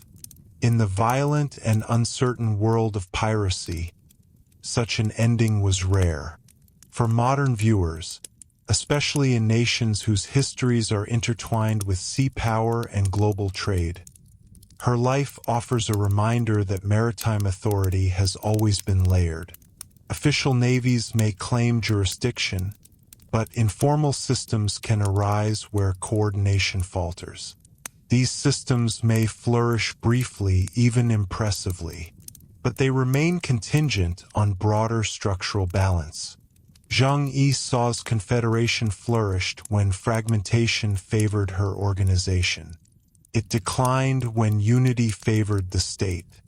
Within that arc, her personal leadership amplified opportunity and then managed retreat. That arc is complete. When historians describe her as the most powerful pirate in history, they are measuring scale and structure together. Hundreds of ships under coordinated command. Tens of thousands of sailors bound by enforced code. Years of sustained maritime dominance. Negotiated resolution rather than destruction. Few pirate leaders in any ocean achieved that combination. Across centuries, the South China Sea has witnessed colonial expansion, industrial fleets, and modern geopolitical rivalry. Yet within its long maritime record, there remains a period when a pirate confederation, disciplined, centralized, and formidable, reshaped the balance of authority. That period bears her name. And as we close this final reflection, what remains is not exaggeration, but clarity. She rose through consolidation. She governed through structure. She withdrew through foresight. And she survived through timing. That is the full measure of Zheng Yi Sao's legacy. And it is why she remains, without embellishment and without spectacle, the most powerful pirate in history.